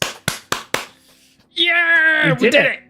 We absolutely smashed it. What do you reckon to that then, chat? We did all right, didn't we? We did it. Hey, we won a Lightbearers game. Nice. Yeah. Yay! Nice. All characters win. You love to see it. Yeah, that's cool. And because we won that game, we get to see my stats increase. I'm now level 27, hopefully. Come on. 27? Let's find out. Come on! Come on! Come on! Come on! Ah, come on! Is it? Yeah! You did it! You did it! Well done. 27! Well done. Yeah. Well, I'm still level 59 on 97%, so not so great for me. Yeah, he's 10 levels away from the fabled level. Yeah, essentially. Yeah. Nice. Yeah, John says, my God. everyone wins, I win too. Yes, everyone wins. Congratulations. Yeah, everyone We're all wins. winners. It's all good. Yeah, it was amazing, actually. That was a really, really good one. We must admit, we were a little bit devilish. We were a little bit devilish with what we were choosing for a game, but we figured Fate BEckons, not Fate BEckons, sorry, Torchbearers episode, and we were talking about Fate BEckons. We thought a nice co-op game would be absolutely amazing. Yeah. So yeah, it was good. It was a really good game. I'm glad we won it as 2-player. That's really difficult to do. Yeah, you know what? When we first started that game and we drew an event immediately on my first turn, I was like, oh no, it's gonna be one of these games, isn't it? We're gonna literally like ruin this. But no, we actually did pretty well. We did really lucky on that. So I'm quite happy. Oh no, dude, we made some bloody good choices. The thing is, like, it's very different strategy when you're playing this co-op style a game. It's exactly the same with alliances. Yeah. You have to think about how it affects the team and the drawing of cards. Yeah. And you want to restrict the amount of cards that you draw. So we were deliberately stymieing the deck from being reduced so that we were getting those events coming through. We were concentrating on me picking up the cards and I was refusing the events. So yeah, really, really good. Like really good, solid strategy. The only thing that doesn't make sense for me is that you cannot see your allies' spells unless you're the prophetess. Like that doesn't make sense.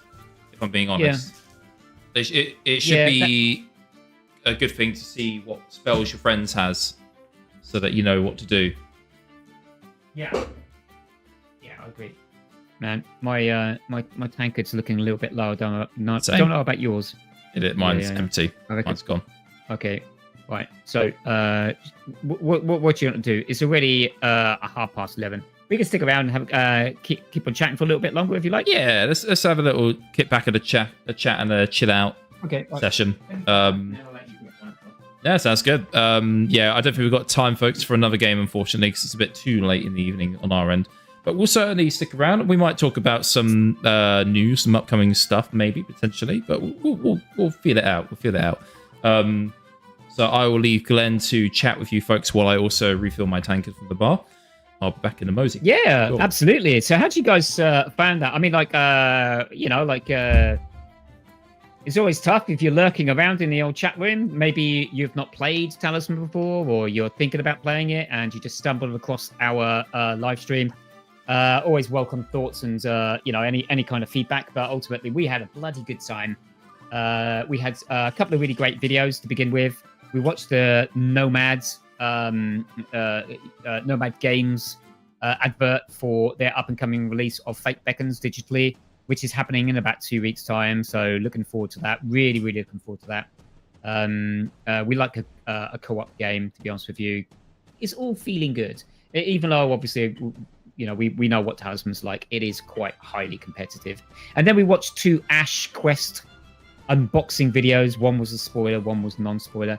It's always good to watch Ash Quest videos. Very well made, very knowledgeable fella. And of course, we had Plastic Surgeon, someone like that. Yeah, the Plastic Surgeon or something, who has been working on painting miniatures, and they painted their 5th edition miniatures, which was primo paint job, to be honest with you.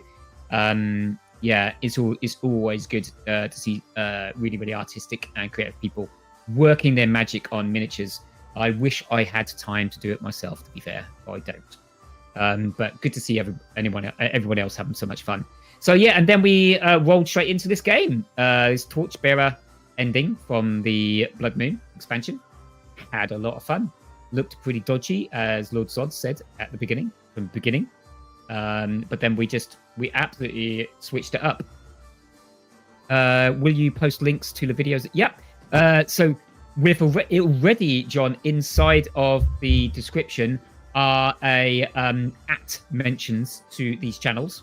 And yeah, I will probably follow it up and add the actual videos that we found, and we'll stick them in the description as well. So yeah, we normally do the at, so we at the channel, so they know that we talked about them in one of our videos. Like, we're still very small, to be fair. Hardly any. Yeah, no, don't worry about it, John. Hardly anyone kind of like, especially these big time YouTube channels are going to be paying much attention to us, to be fair. But we're doing this mainly for the people we like to play games with, and learn a little bit more about this really cool game, especially as it's going through a little bit of a renaissance at the moment through Hasbro, Avalon Hill, and Nomad Games. Couldn't find the painter guy, but he has a K in his name. Yes, that is right. He does. It's on the description. If you check this out on, you'll see that it's oh god, let me have a look at it. What's it called? It's called The Plastic, and it's, instead of a C, it's a K, Surgeon. Yeah. And yeah, seems pretty good. I love the way he videos. I like the way you video. I like the way you paint your figurines. Dun, dun. Copyright. Copyright strike. Copyright. No, it's not like that we care, to be honest with you. We're not monetized at all.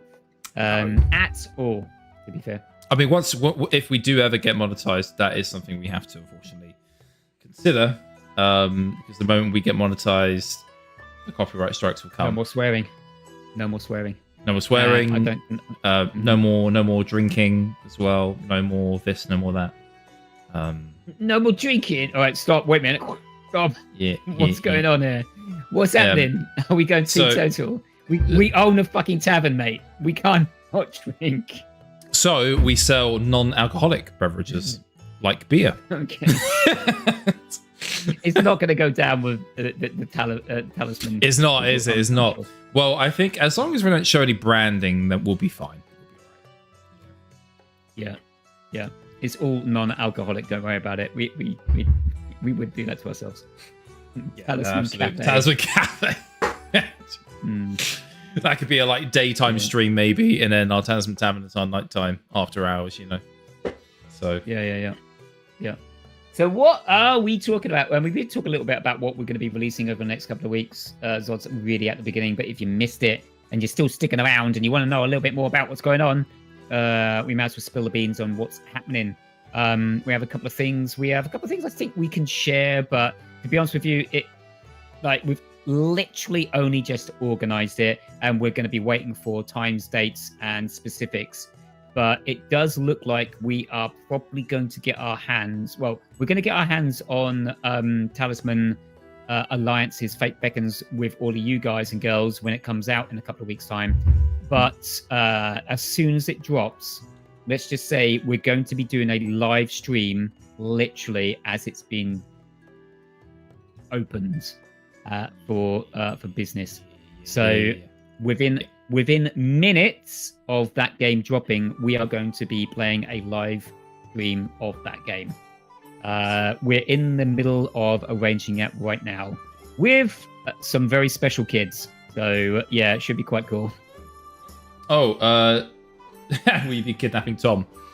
That might be on the cards. Yes, we're talking about it. But to be honest with you, look, to be fair, everything that's happening at the moment, we're just going to take it with, like a little bit of a pinch of salt, see what happens.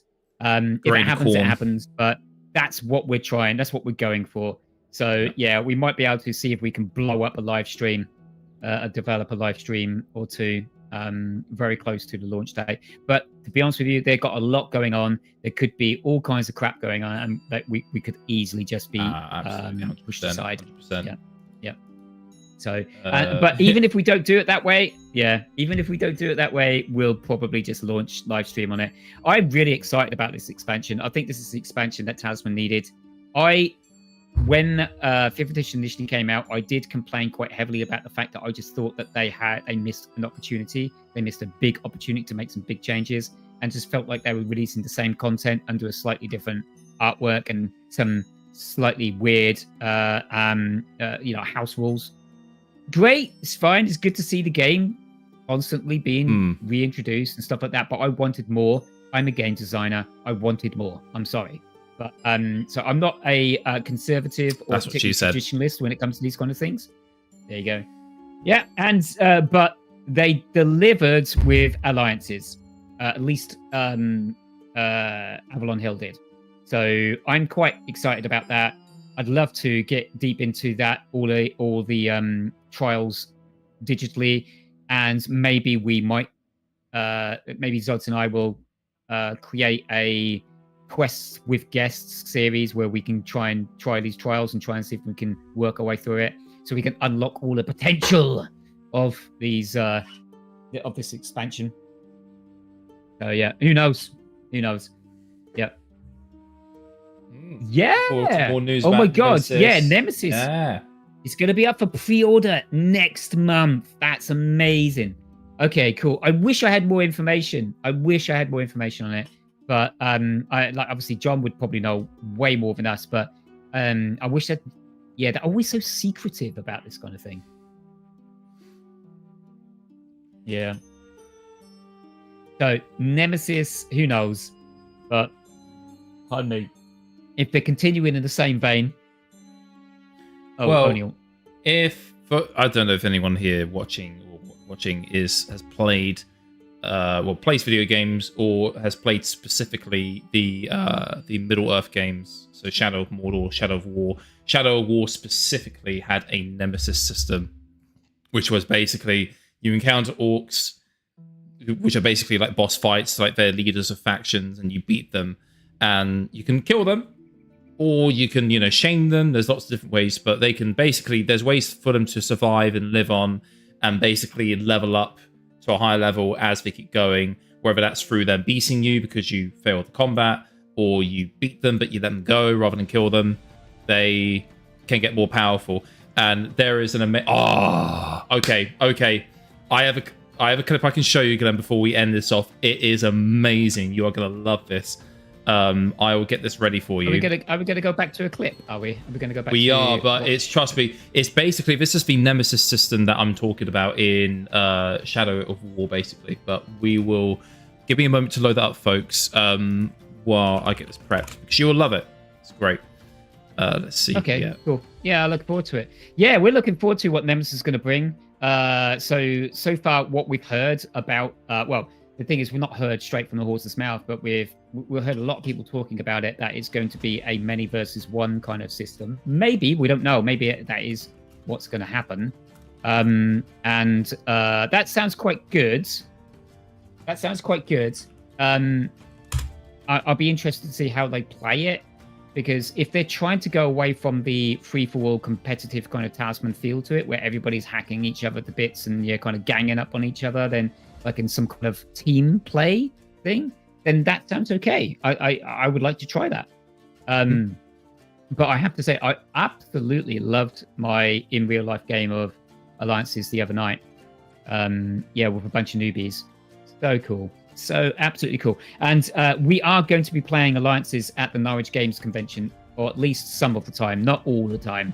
So we're probably, if a family turns up and decides that they want to try Talisman for the first time, as far as one versus many, it seems that one is the Nemesis. Okay, cool. Yeah, fine. That makes perfect sense to me, John. But yeah, in the Norwich Games Convention, we're going to play it by ear. We're basically to turn up in our stupidly hot bathrobes as the bathrobe boys, and we are going to be playing all comers at Talisman, trying to make the game and refine it as much as possible. I might even doctor the decks a little bit just to make sure that we do actually get a game finished in an hour. So based on playing digitally over the last year or more, I feel like I'm probably one of the most qualified people to even attempt to do that. So I'm going to give it a go and see if we can literally give Talisman to a whole new generation who maybe not have discovered it yet, and then maybe play Alliances as well, because Alliances is going to be like probably at the end of the day after a few beers, people are looking just to not just wail on each other, but actually join together and beat the forces of darkness. That would be quite cool. That would be pretty what cool. do you reckon? Yeah, Yeah. that would be cool. Right? Yeah. Okay, here we go. Yeah. So Sorry, one of the people. Okay, well, it was worthwhile saying. One of the people I played Talisman Alliances with the other night was actually one of the organizers for the Norwich Games Convention, and she had never played Talisman before, and she walked away. She literally just messaged me on Facebook afterwards saying like she had so much fun. She literally was raving about it, and she's looking forward to seeing what kind of effect it has. So I'm hoping, fingers crossed, that means that they're going to give us a prime or primo spot in the bar right next to the actual bar in a tavern setting playing this game. So we'll see. That's so everybody's leaning up against so everyone's going to be leaning up against the bar, the dads basically kind of like, and the mums and the children running around, and we're going to be sat there sweating in bathrobes.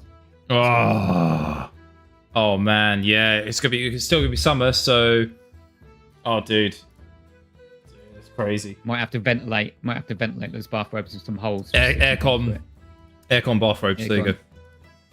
Yeah. Aircon. Right, let me get the scene set up. Hang on. Whoa, I need to get the scene. What's going on? So here we go. Right, folks. So I have this. This is what I was talking about.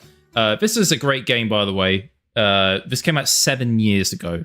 So it came out a long time ago. Shadow War, great game.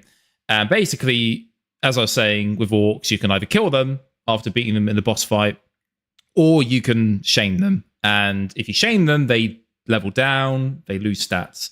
However, something happens if you do it for too long to orcs. So we're going to play this and see. Join you. Here we go. Might be a bit loud, hang on.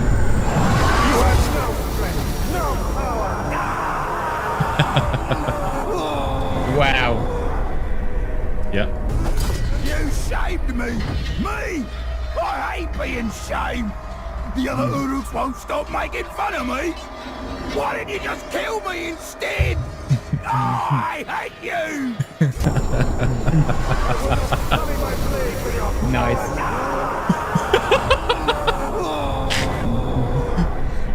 Yeah, this is in Lord of the Rings, folks. You shamed me In case you didn't get it. Yeah. It's all gotten worse! That means the other Uruks call me! You can't imagine! Why won't you just kill me instead? Oh! Die! Swine! I hate you so much! You humiliated me again and again and left me to face endless mockery! Everyone in Mordor makes fun of me now! I hate it! I hate it! I hate it! I'll kill you for what you did!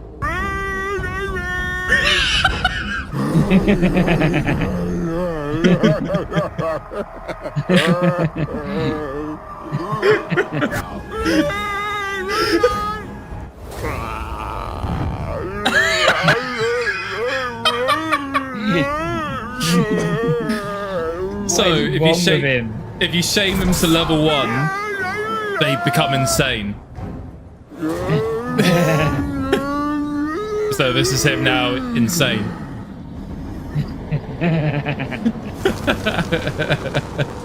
That is crazy.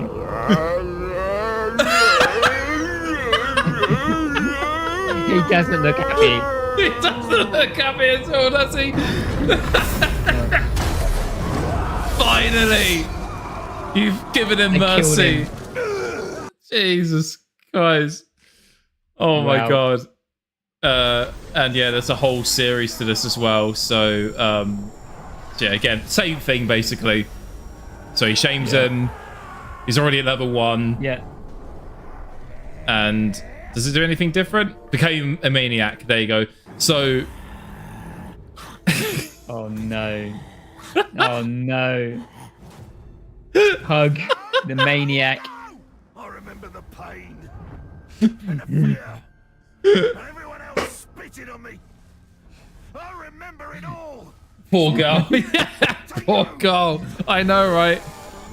Oh man, it's a brilliant game. But so here's the annoying thing about this, by the way, folks. The reason why you do not see this system in other video games since this game came out is because Warner Brothers patented this.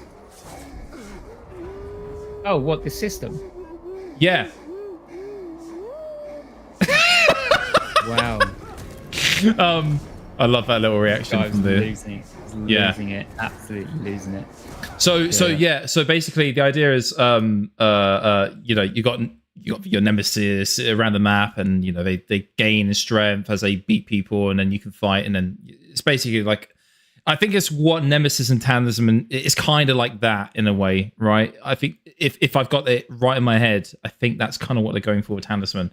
But in the video game realm, this is patented by Warner Brothers. So, and that is the reason why you haven't seen other video games do a similar thing to this, because they're worried that Warner Brothers will sue them, basically. Oh, okay. Yeah. The really sad thing is Warner Brothers hasn't implemented this system again in any of their games since. So they've patented it for this. They're not even using their patent, and they're just letting people basically, cry about it and be like, whatever, mate, we patented it, get lost. Yeah, I know. Yeah, John, exactly. Yeah, patent sitting. That's what it is, basically. Yeah. And it's a shame because it's a great system. Yeah. It's a really cool idea for a game, but Yeah. Yeah, Shakespeare. Oh my god. Yeah. Oh wow, man, we've been going for 3.5 hours. That's actually pretty good. I'm glad we got finished so bloody fast. I don't know how long that game lasted. I think it was probably about 1.5 hours, wasn't it? Probably about that. I mean, we've been recording for nearly 4 hours. Nice. Reading the 1:45 mark.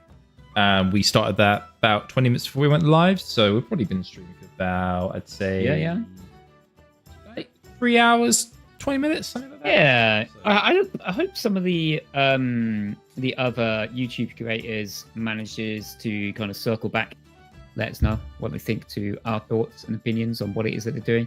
Hopefully it doesn't come across too raw, because we do like to poke fun, I have to say. This is basically part of what we do. We're a pub. We're full of jovial attitude, and we're not going to take anything too seriously. That's what we do. We are definitely British. We're so British. Yeah. So it's what we do. And also it's a term of endearment. So we don't mind it being harried at us as well. In fact, actually, we kind of like it. We kind of like it. We don't mind it. We see it as a challenge, and we usually, start those challenges by starting the game Talisman. So there you go. Yeah, exactly. What, you think that, do you? Well, how about you take my sprite spell? Blech. Yeah, How about you sit down with me and play a game of Talisman, and we'll turn on hardcore settings, and we'll turn on this expansion and that expansion. By the way, we'll give you we'll give you a really bad character, like say the ghoul. Hey, Kevin Love's in the house. Kevin Love. Oh, we love a bit of Kevin. Hello, how you doing? Everyone loves a bit of Kevin. Yep. How long you been in it, Kevin? You've been lurking around. Oh my god, we almost killed the gods. Yeah, you nearly did. That. I mean, that literally. Oh, that's horrible. That went almost the other way. That's horrible. Oh god. Yeah. We should get some more games on the go at some point. Meet you on the servers. I'll show you how things done. I don't know. I've been watching my games just recently. Last game I did on the server. Not really picked up an awful lot of kind of traction, that's for sure, but it's a bloody good game. And also I do crash out quite considerably in the middle of that. Yeah. Oh yeah, just got here. Well done, Kev. Anyway, thanks for joining us. We're literally coming towards the end, but we're going to stick around for a little bit longer because we're enjoying the chat.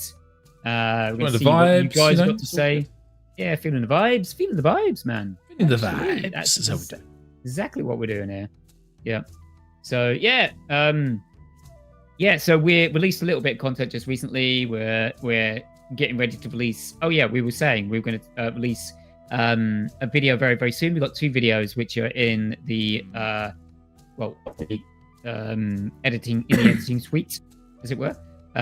One of them is a big one with John from Talisman Islands, who, if I remember, because it's been a couple of weeks since we played that game now, if I remember, that game had a big switch in the middle of it, or about like a quarter or 3/4 of the way through, or something like that. And it became really exciting as a result. So yeah, it definitely didn't end the way that you would expect that game to end. That's for sure. So yeah. Oh man. Yeah. And then Zods and I just literally late one evening decides just to spool up or start up a game, because we were chatting at the time about some stuff. I said, oh, should we just play a game and record it? And that turned out to be incredibly weird. Yeah, that was a very fun game. Very fun, weird game, but it's great. It's good fun. Yeah, so we got those videos in the pipeline. They'll be coming out either this weekend, or if you don't manage to hit this weekend as a target, then be early next weekend instead. Yeah. And I'm planning on doing a masterclass on another character in 5th edition as well. So I might even be able to get... Well, I don't think I'm going to get that out this weekend, because I think weekend's looking pretty chocker at the moment. Yeah. So John says, I'm waiting for the big video that you mentioned before. Yeah, absolutely, John. So am I. I want to watch that again. It's all with Zods at the moment. He is literally... He's holding on to his precious video footage. And I haven't even seen it, but it's one that I've dreamt about a little bit, thinking about, oh God, did that really just effing happen? Really? So yeah, I'm looking forward to that one. But the other game I played on the Euro servers, I've been getting some really weird games on the Euro servers just recently. The last one I played, it's the one which is titled "I Got Schooled by a Talisman Pro," and it's a little bit tongue-in-cheek. The title is not meant to be clickbaitery, but actually it kind of describes quite well what happened during that game. Not our game. I meant your special investigative journalism.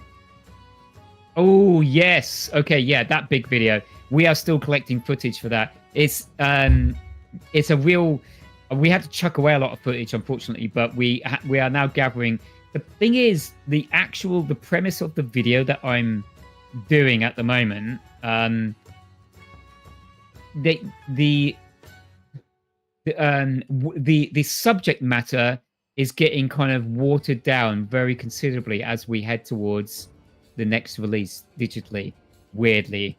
So it's getting harder and harder to find good content for it, but I'm hitting up the servers. I'm trying to see what happens. We're constantly adding AI to our games to see what they do, and we seeming to be able to negotiate that a little bit easier nowadays, but they do some strange things.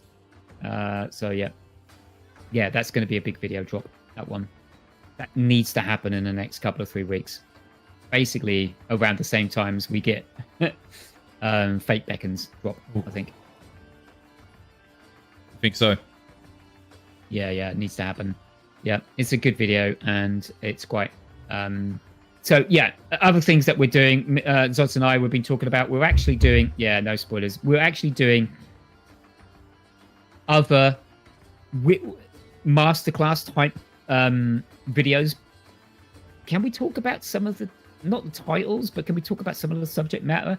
Because we actually come up with a really, really good idea on how to present good masterclass videos for Talisman.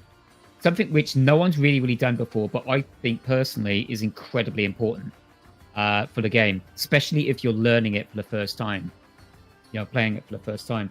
We come up with 4 specific areas of Talisman which really haven't been touched upon, if you remember, Zods. Talk about the one that we're basically scripting at the moment. I think usually when I have good ideas, I forget them. They're so good. Yeah, that's what I'm here for, folks. I remember I remember that. Yeah. So we come up with 4 really, really good ideas, and one of them, and I said to Zods late in the evening after several whiskeys and beers, like, let's just do one of these. Right, I'm gonna do one of them. I said, like, you need to do one of the others. What do you want to do? and he chose one of them. And I think, yeah, cool. We can talk about it because I think basically after we've delivered these next few videos, I think that's basically what you're going to commit a lot of time to. Basically, we're going to talk about gold in Talisman. Yeah. It doesn't sound that important, does it? No. But it is very important. Why would anyone think it's important? So we are basically already scripting and coming up with ideas around the idea of what gold really does mean for Talisman games and how changing it, acquiring it, and spending it, how much it affects the game. Obviously, depends massively on the expansions you use, but we are specifically looking at 5th edition.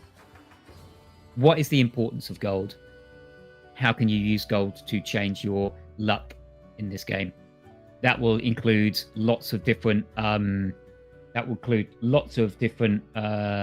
characters and event cards. Do you consider gold an object in Talisman? Yeah, do you consider gold an object in Talisman? Technically, it's not an object in Talisman. It's a resource.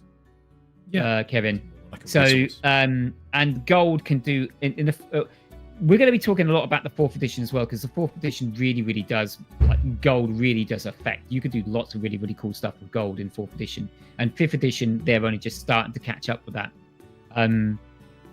Gold in 5th edition has its own very useful role as well, which we're going to talk about.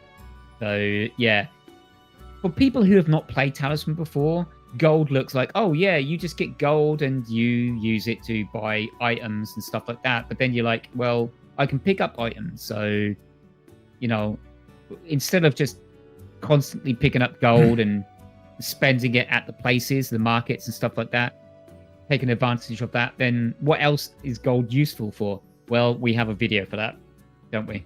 Well, we will do anyway.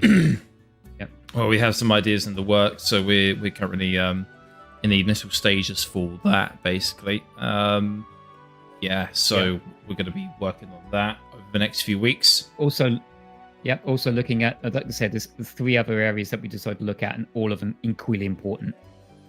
Yeah, John, this is literally a very different view on the game. This game, instead of looking at characters, instead of looking at all the basic stuff with, that you would normally expect people to look at, we looked at certain resources within the game. We said, actually, this is really important, and it affects. And actually, we can probably learn a lot about the game by just specifically looking at one area, one particular element or resource.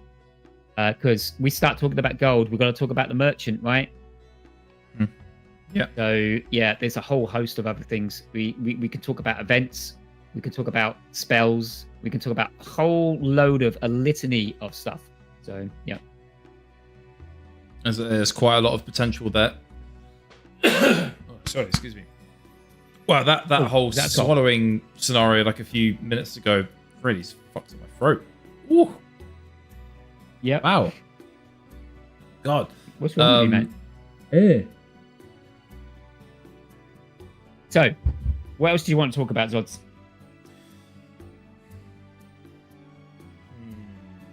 Let's see. I mean, we've got your AI video still in the works, of course. Yeah, that's what we were kind of like touching upon. Yeah. The AI is one of the big ones. AI is a big one, huge one, massive one.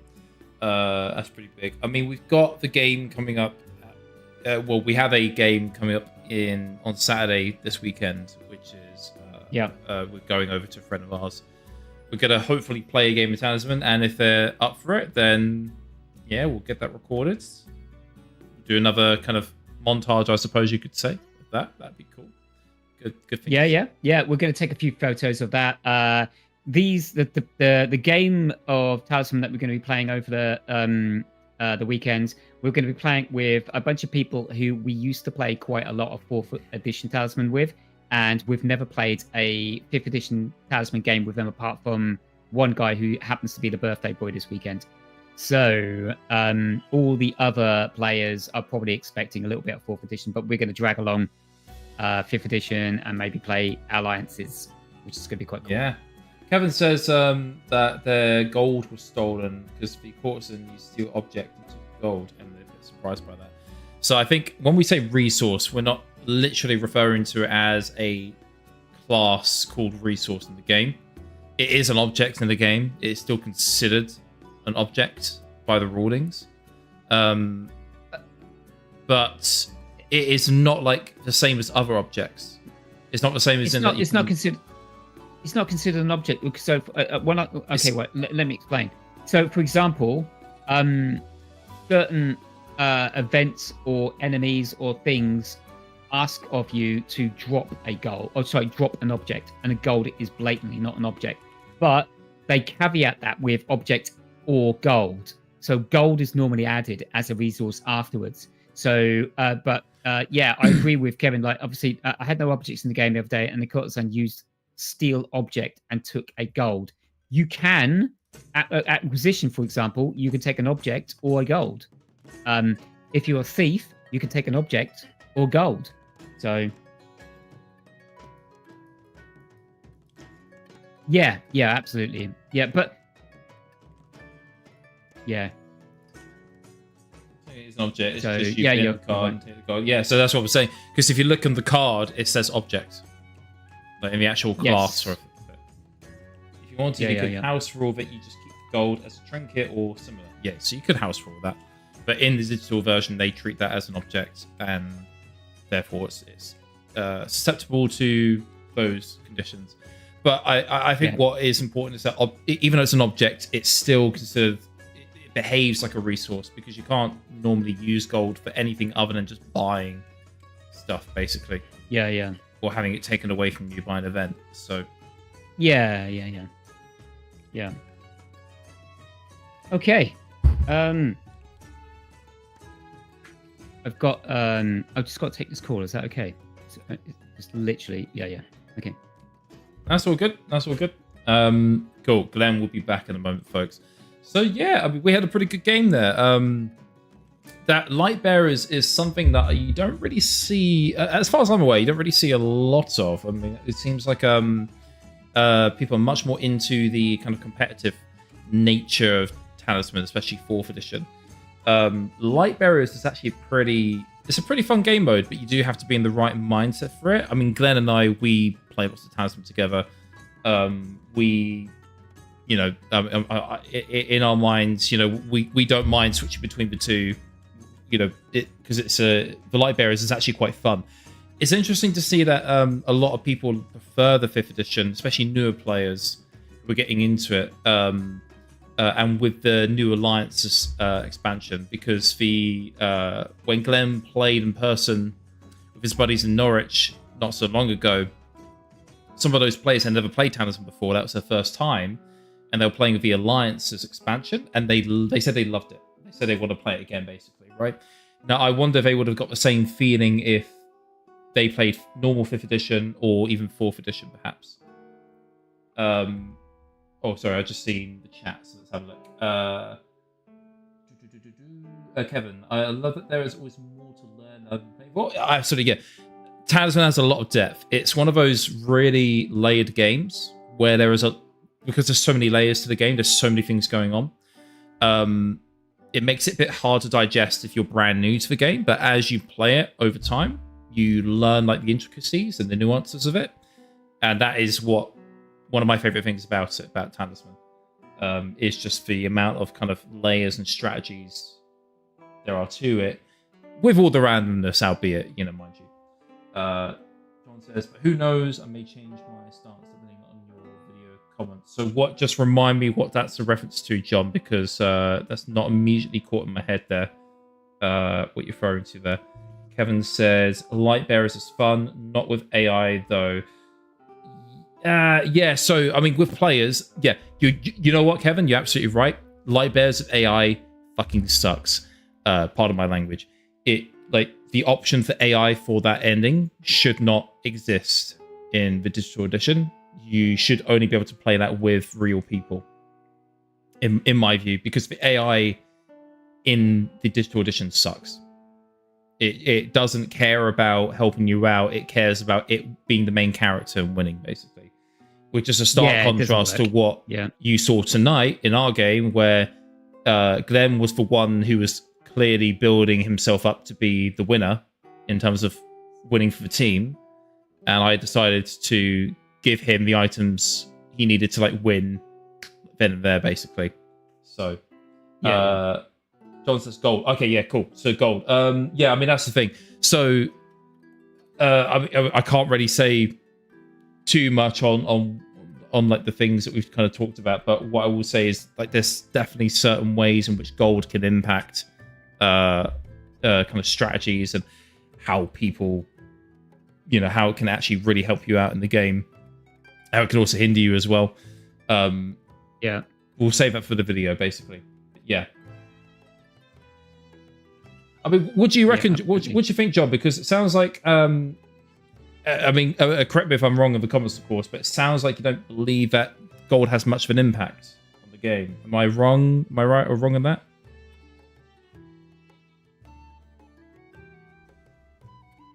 That'd just be something quite interesting to Yeah, know. let's save our general kind of thoughts and findings from the games, because we are putting a lot of hours into the games at the moment. It's things that we've kind of learned from the get-go.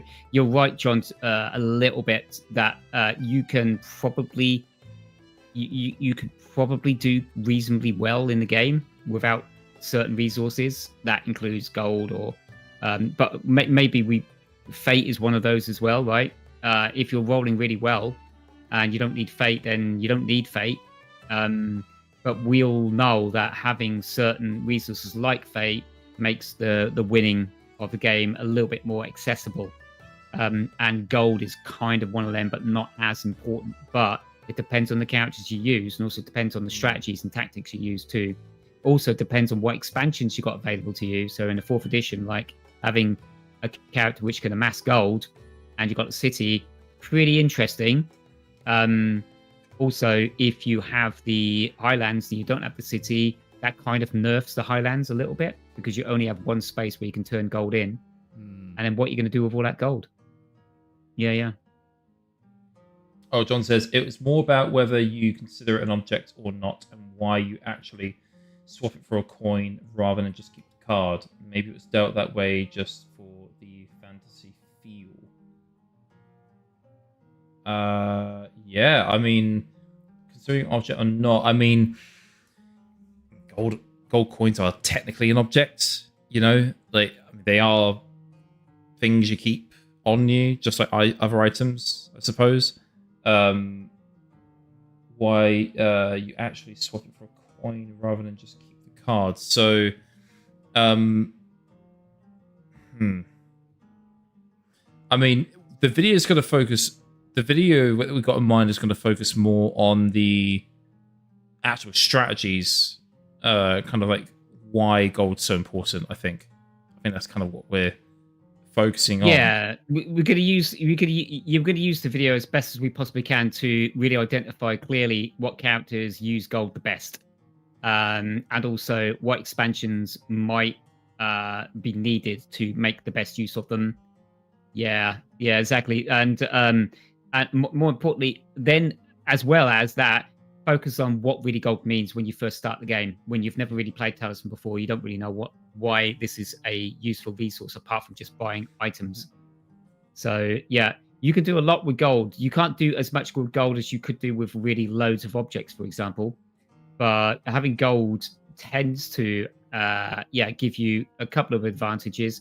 But this is a way of learning about certain cards within certain events of the game without really thinking about it, without going through a stiff deck of 200 cards and going like, yeah, this is what this one does. This is what this one does. We're going to go, right, gold. How does it affect you? What spells are there to help you with that? What events are there to trip you up if you don't have gold, or if you do have a lot of gold? That kind of thing. So we're going to go down a route of learning how to play the game, but through a very specific resource.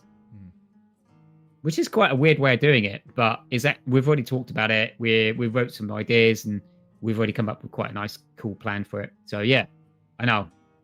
Maybe we should save a little bit more for later now. we're giving you an idea of what's to come, so I think that's more than good enough, I suppose, to kind of satisfy your kind of tavern rumors, the rumor mill, so to speak.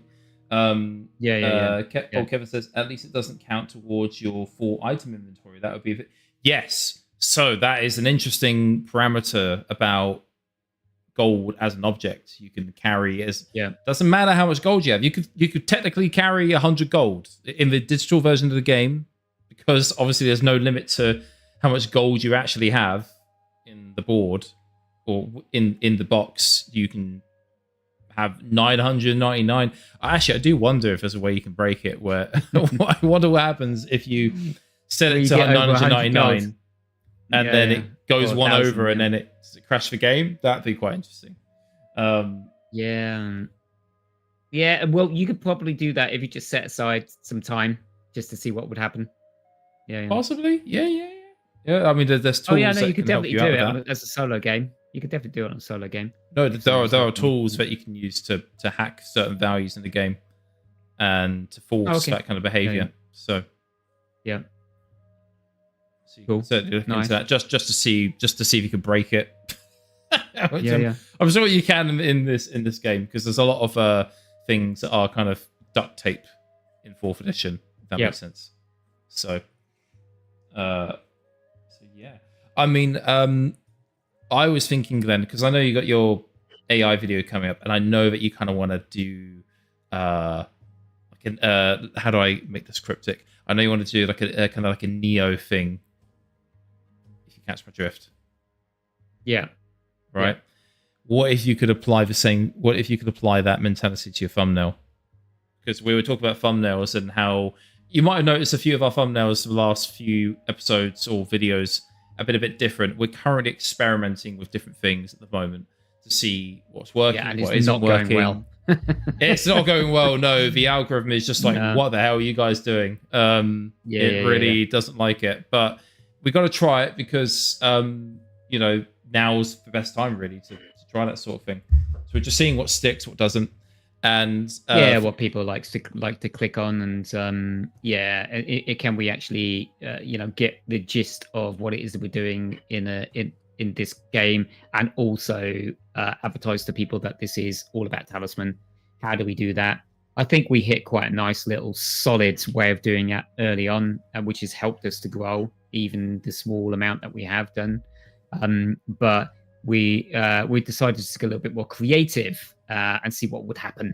And we've already seen we've already seen YouTube. You need to add a short section on engineering to increase viewership. On engineering. Yeah. They're not going to be here. They're here for the engineering or the Talisman, not both. Yeah. Oh, that's brilliant. That's brilliant. So I'm thinking, if you know where Neo comes from, folks at home, then Glenn, I've already got ideas for you for your thumbnail. Which could look really cool. You might need to get some questions for it. Look deeper at that. Yeah, but we've got So we're toying with different ideas at the moment. So hopefully it'll work out and everyone will find some kind of use out of it. To be honest with you, so all cool. Go. Cheers. It's all cool. Oh well, I think I hear the last orders ringing. From the sounds of it. So I think we're gonna close this out. Ding ding ding ding ding. Just keep them coming, guys. Yeah. That's what we're not stopping the videos. That's for sure. We're gonna keep things coming. We hit a couple of speed bumps, but we're riding it, aren't we? Yeah, we're riding it out. It's all good. Kevin says, I notice the thumbnails and try to watch and like when I have time. Oh well, nice. We appreciate that. Appreciate it. We do appreciate that. Thank you, Kev. We got to keep on getting that feedback. Yeah. No, exactly. So yeah, I mean, in any case, we'll kind of close out things here. We're not going to end the stream straight away. We're going to kind of leave it playing with some nice music. Keep chatting in the chat. Yeah. If you are still new, if you're new to the Talisman Tavern at all, check out our Discord server where you can keep up with what we're doing on there. And also check out Shrub. We've got some good friends there who we play with for Quest of Guests every now and then. They're also up to their own shenanigans, so definitely check those people out if you definitely want to play games with Talisman on 4th edition. Or 5th. Yeah. If there's any service. Every time we try and play online in 5th, it's been no service. Just no online service. It's so far. It'll get better. We're hoping it will change. We're holding out hope. At the moment, it's still been a bit dead, but yeah, cool. Well, in any case, it's been a great evening. Cool. Thanks, John. Great time. Excellent. Yeah, thank you, John. Thanks for watching. Thank you, everyone else. For sticking it out. Thanks to everyone coming along. Obviously, just hang around and if you like. And we'll chat to you when the cameras are off. And that'd be cool. No worries. There we go. Well, in any case, we'll see you all in the next one. So have a good evening, good morning, good afternoon. Wherever you are. Bye-bye.